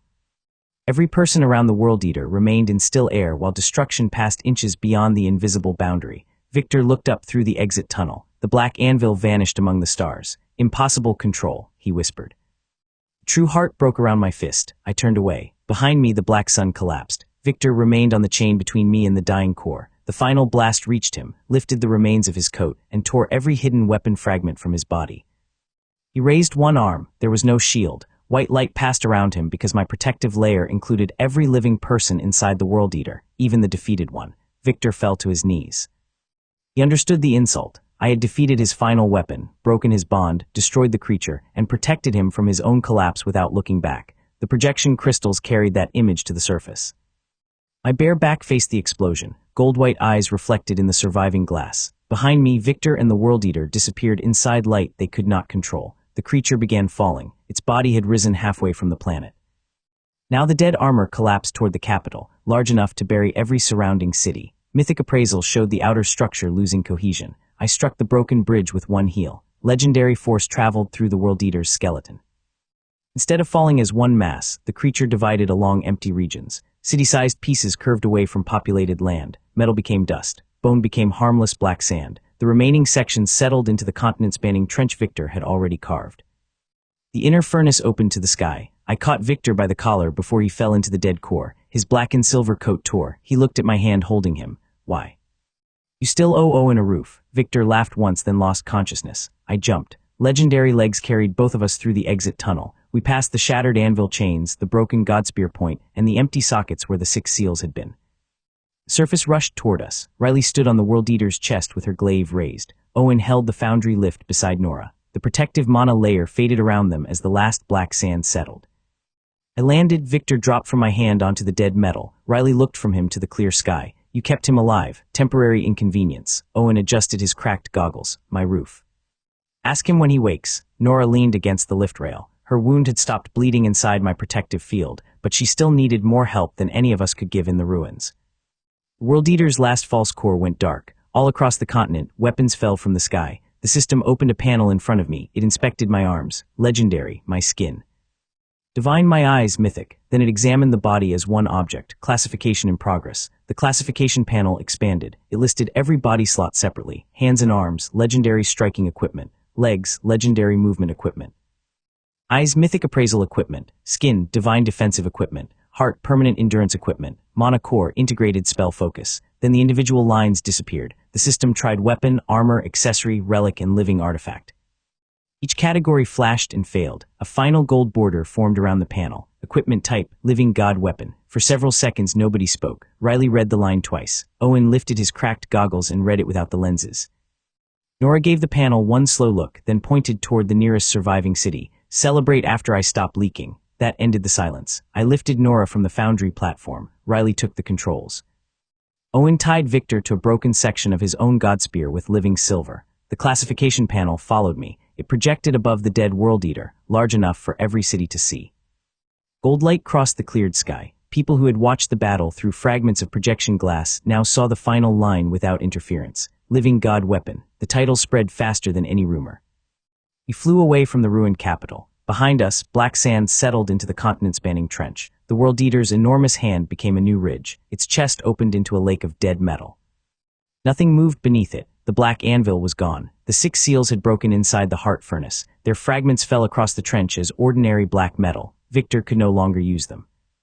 Nobody could. The nearest city had lost every weapon when the anvil awakened. Its defenders stood on the walls with empty sheaths. When the foundry lift approached, they saw Riley's glaive, Owen's orange apron, Nora's blood, Victor bound to his broken spear, and me carrying no equipment at all. Then the classification panel appeared above us. Gates opened. The city's medical ward had no enchanted tools left. The weapons storm had taken them. Owen rebuilt a cutting instrument from living silver, while Riley powered the lights with her glaive. I held Nora's wound closed until the surgeons were ready. My divine skin made my fingers steadier than any clamp. Nora remained conscious through the preparation. If you break this building, she said, I will survive long enough to be angry. I'm not using mana. That is why the building still exists. The surgeons took over. Riley and I waited outside. Victor lay inside a sealed room across the corridor. Ordinary restraints would not have mattered when he owned the armory. Now even cloth around his wrists was enough. He had no hidden ring, no transforming coat, and no black needle. Mythic appraisal showed only a wounded man and one permanent scar. He woke before Nora left surgery. I entered the room alone. Victor looked at the plain wall, then at his bound hands. Living god weapon, he said. The classification panel still hovered behind my shoulder. The system needed a long name. 10,000 stones. Exactly. If you had used them on the godspear, it would have surpassed divine grade. I placed the folded utility knife on the table beside him. The bent common metal had survived every journey because it spent most battles inside a pocket. The dragon had destroyed my coat, but Owen had found the knife among the hollow moon debris and kept it with his tools. Victor stared at it. That is what my first weapon became without one stone. You kept it, it became useful. How? I pointed at him. Victor leaned back against the bed and closed his eyes. He had spent the whole story proving crafted weapons could grow without limit. Everyone had broken, been eaten, stolen, absorbed, or abandoned. The only thing still marked on my body was the pale point where his best spear had once passed through my hand. I did not explain any of that. The silence was better. The ward doors opened. Owen appeared with soot on his face despite the city having no active forge. Nora is stable. Riley stood behind him, her shoulders lowered for the first time since the storm labyrinth. Victor looked toward the door. Owen pointed at him. You owe me a roof, I heard, and a tournament arena. You did not own the arena. I had plans for the medal. Victor looked at me. This is why you kept me alive? Partly. Owen began listing damaged forges. We left Victor with him. Outside the ward, the city square was full. People had arrived without weapons. Some still wore empty armor straps. Others carried broken handles, melted plates, or nothing at all. The anvil had taken the objects they trusted, and those objects had fallen across the wasteland. When I stepped onto the balcony, the square became quiet. I did not make a speech. I raised my right hand. The old white spear mark was visible in the palm. Black-red legendary lines moved beneath the skin. Gold-white light rested in my eyes, then I closed my fist. The projection panel appeared above the square. Equipment type, living god weapon. The sound arrived from the back first, barehand arsenal. The older title moved through the crowd. Human siege weapon followed from another street. Both grew until the square shook. Riley leaned against the balcony rail. They prefer the short one. The system lacks style. You have enough for both. Owen joined us after exhausting Victor. People are asking whether you can enhance them. Can I? My mythic eyes inspected the crowd. Their bodies registered as living people, not equipment. My compatibility remained rare and personal. No system change had occurred. The world had not rewritten itself around me. No, Owen looked disappointed for them and relieved for his profession. Good, he said. Weapons still need repair. Across the city, ordinary blades began returning. They fell from the sky one at a time, no longer controlled by the anvil. Swords landed in streets. Shields dropped onto rooftops. A familiar kitchen knife stuck into the balcony rail beside Riley. She pulled it free. The first attack. I recognized the plain handle from the weapon storm. It traveled far. Riley handed it to Owen. Build a roof, he examined the knife. This will cover almost none of it. The crowd continued shouting titles. I looked past the city toward Ashfall. The place where everyone had laughed at my broken knife was still standing beyond the new trench. Its barrier glowed again. The ash pits remained open. Owen's forge remained roofless. I had one more entrance to make. I returned to Ashfall 3 days later. Nora remained in the medical ward because the surgeons had discovered that giving her a hammer did not count as rest. Victor remained beside Owen under living silver restraints. Riley and I traveled ahead on the repaired foundry lift. Wasteland had changed. Victor's execution strike left a straight trench from the ruined capital to the western mountains. The dead World Eater filled part of it with black sand. Pieces of the black sky arena rested on the horizon. Hollow Moon no longer looked like a crescent. Every battlefield held fallen weapons. People moved through the ruins collecting what the anvil had taken. Some blades returned intact. Others had fused into useless knots. Armor that had once cost fortunes lay obsolete beside the road. The upgrade stones inside my body remained untouched. Ashfall's outer barrier came into view at sunset. The entire city waited outside it. Salvage workers stood beside famous champions. The Iron Gate judges held the front row. Recruiters from my awakening ceremony occupied a platform that looked suspiciously new. Somebody had rebuilt the Black Awakening slab in the middle of the road. The recruiter who had joked that my stone crate came with handles stood beside it. He saw me step off the lift. His gaze moved from my legendary arms to my divine skin and mythic eyes. Final classification panel appeared over my shoulder. Equipment type, living god weapon. He looked at the rebuilt slab, then at me. We prepared a ceremony. The last one went poorly. This one has stronger tables. The crowd laughed around him. I walked to the platform. The system recognized me before I touched it. Gold-white light covered the slab. Cracks spread from the center. The stone did not break from force. It lowered itself into the ground as if refusing to stand above my feet. The crowd became silent. Riley stopped beside me with her glaive over one shoulder. You frightened a table. You have history. The recruiter opened a polished case. Inside rested a legendary sword offered by the combined champions. Its blade carried fire from the ember crucible, living silver from the foundry, lightning from the black sky, and one surviving dragon scale. Owen would have admired the work for several minutes before finding 10 flaws. The recruiter held it toward me. The world's strongest weapon for the world's strongest fighter. I used mythic appraisal. Blade was powerful. It would survive most battles. It could cut epic armor and recover from ordinary damage. Thousands of people had contributed materials because they thought a fighter needed an object worthy of him. The sword still displayed one unavoidable status, replaceable. I accepted the case. The recruiter exhaled. Then I handed it to Riley. She nearly dropped her glaive. What am I supposed to do with this? Use both. I do not fight with swords. Then Owen can melt it. Half the crowd gasped. Riley stared at the legendary blade, then at the title panel behind me. A dangerous smile appeared. I will learn. The crowd cheered before she finished speaking. The ceremony became a challenge demonstration, without anyone officially deciding it. The Iron Gate arena had been repaired since I removed half its scoring pillar. A new column stood at the center, made from foundry silver, hollow moon glass, and black sky metal. Its builders claimed it could survive a legendary strike. Riley and I entered opposite sides.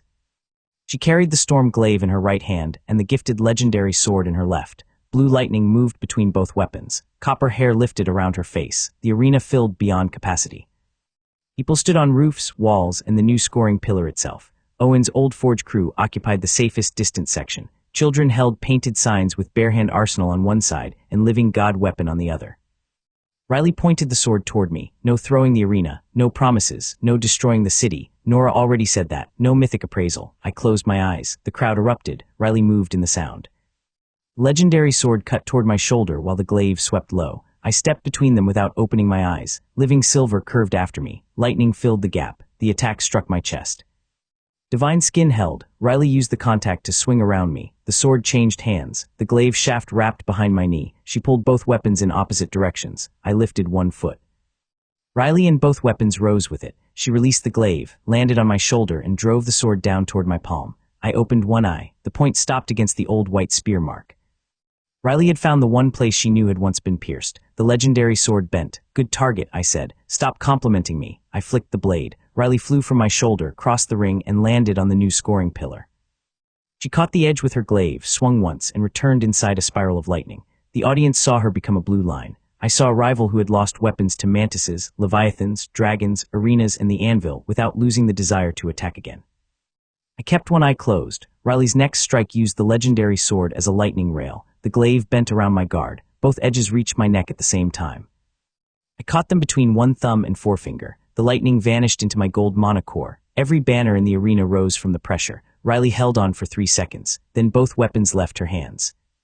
I placed the legendary sword back in its case and set the glaive beside it without damaging either one. Riley remained in her finishing stance. The scene looked almost identical to our semi-final at the Ember Crucible, except this time the entire world knew how much power I had withheld. The system declared my victory. She looked at the untouched weapons. Better than last time. Much. I moved you. I checked my boots. One heel stood half an inch behind the starting line. You did. Riley raised both arms to the crowd as if she had won. They cheered for her anyway. I let them. Owen returned a week later. He had rebuilt his roof. The new structure used black sky plates, living foundry silver, and one curved piece from the broken god spear. Could survive a dragon breath on paper. He had also constructed a separate workbench for Victor. Victor stood behind it without armor, shaping ordinary iron with a common hammer. The first roof tile above him carried a sign. Property recovered from excessive armory behavior. You spelled that incorrectly, Victor said. I did not. Owen looked at me. He keeps trying to improve the hammer. Victor held it up. The head glowed faintly. It was inefficient. It was a hammer. Those words are not opposites. I leaned against the doorway. The folded utility knife sat on Owen's shelf beside the broken godspear point. Common trash and the strongest forged weapon occupied the same amount of space. Victor followed my gaze. The spear can be repaired, he said. You may try. Owen nearly swallowed a nail. Victor's violet eyes sharpened. You would allow that. It will break again. The forge became quiet. Then Victor smiled. It was not the smile from the ash pit. That one had belonged to a collector looking at something he wanted to own. This one belonged to a weapon maker who had finally seen a standard beyond his reach. You will test that, he said. After the roof is finished, Owen added. Nora returned to the ash pits before her bandages came off. She replaced the shock hammer she had launched at the World Eater with a plain metal staff.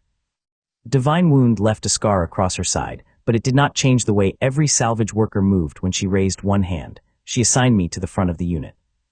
You did that after the Bone Hound, I said. The rule still applies. Our first descent took us to the old crater where Victor had watched from the rim. New salvagers gathered around it. They had heard every version of the story. Some expected the crater to glow. Others thought I had hidden a legendary weapon beneath the floor. I jumped down and found one object among the old bones. The wooden crate from my awakening had broken during the first tunnel collapse. One handle remained beneath the scrap. I lifted it. The recruiter's old joke returned to me. At least the crate had handles. Now the handle was the only part that had lasted. Riley landed beside me. You are staring at trash. It has survived several arcs. What is an arc? A large piece of bent metal. She looked at the wooden handle. That is wood. Then Owen can classify it. We carried it out with the salvage. By the end of the month, Ashfall had rebuilt its barrier. Nearest cities reopened their roads. The World Eater Trench became a source of black metal that no longer obeyed anyone. Champions arrived to test themselves against me, then left with bent weapons and better stories. I did not become a ruler, instructor, or symbol of humility. I became the standard every weapon was compared against. Smiths tested legendary blades by asking whether they might scratch my skin. Speed fighters compared records to the zero still displayed at the Iron Gate. Appraisers used my eyes as the reason not to exaggerate. Every rumor made me stronger than the last. Most rumors were still weaker than the truth. One night I stood on Owen's new roof while the city slept. The gold border of my classification panel remained visible whenever I called it. Equipment type, living god weapon, permanent. Non-transferable, no enhancement path found. That last line changed. My mythic eyes turned toward the stars. The execution strike I had redirected had traveled far beyond the world. It had struck something in the dark. Red point appeared above the horizon. Then a second. Lines joined them, revealing the outline of a forge larger than a star. An object inside it turned toward our world. The pressure reached me across space, heavy enough to make every ordinary weapon in Ashfall ring.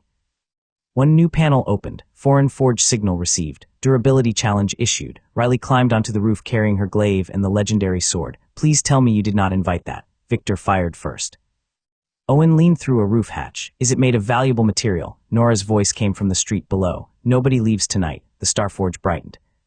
For the first time since the Hollow Moon Dragon, my legendary arms felt the approach of something that might not break on the first hit. I closed the system panel. Tomorrow, I said. Riley sat on the roof edge. You are smiling. It looks durable. Above Ashfall, the star-sized forge answered with one distant strike. Every weapon in the city went silent. My body did not.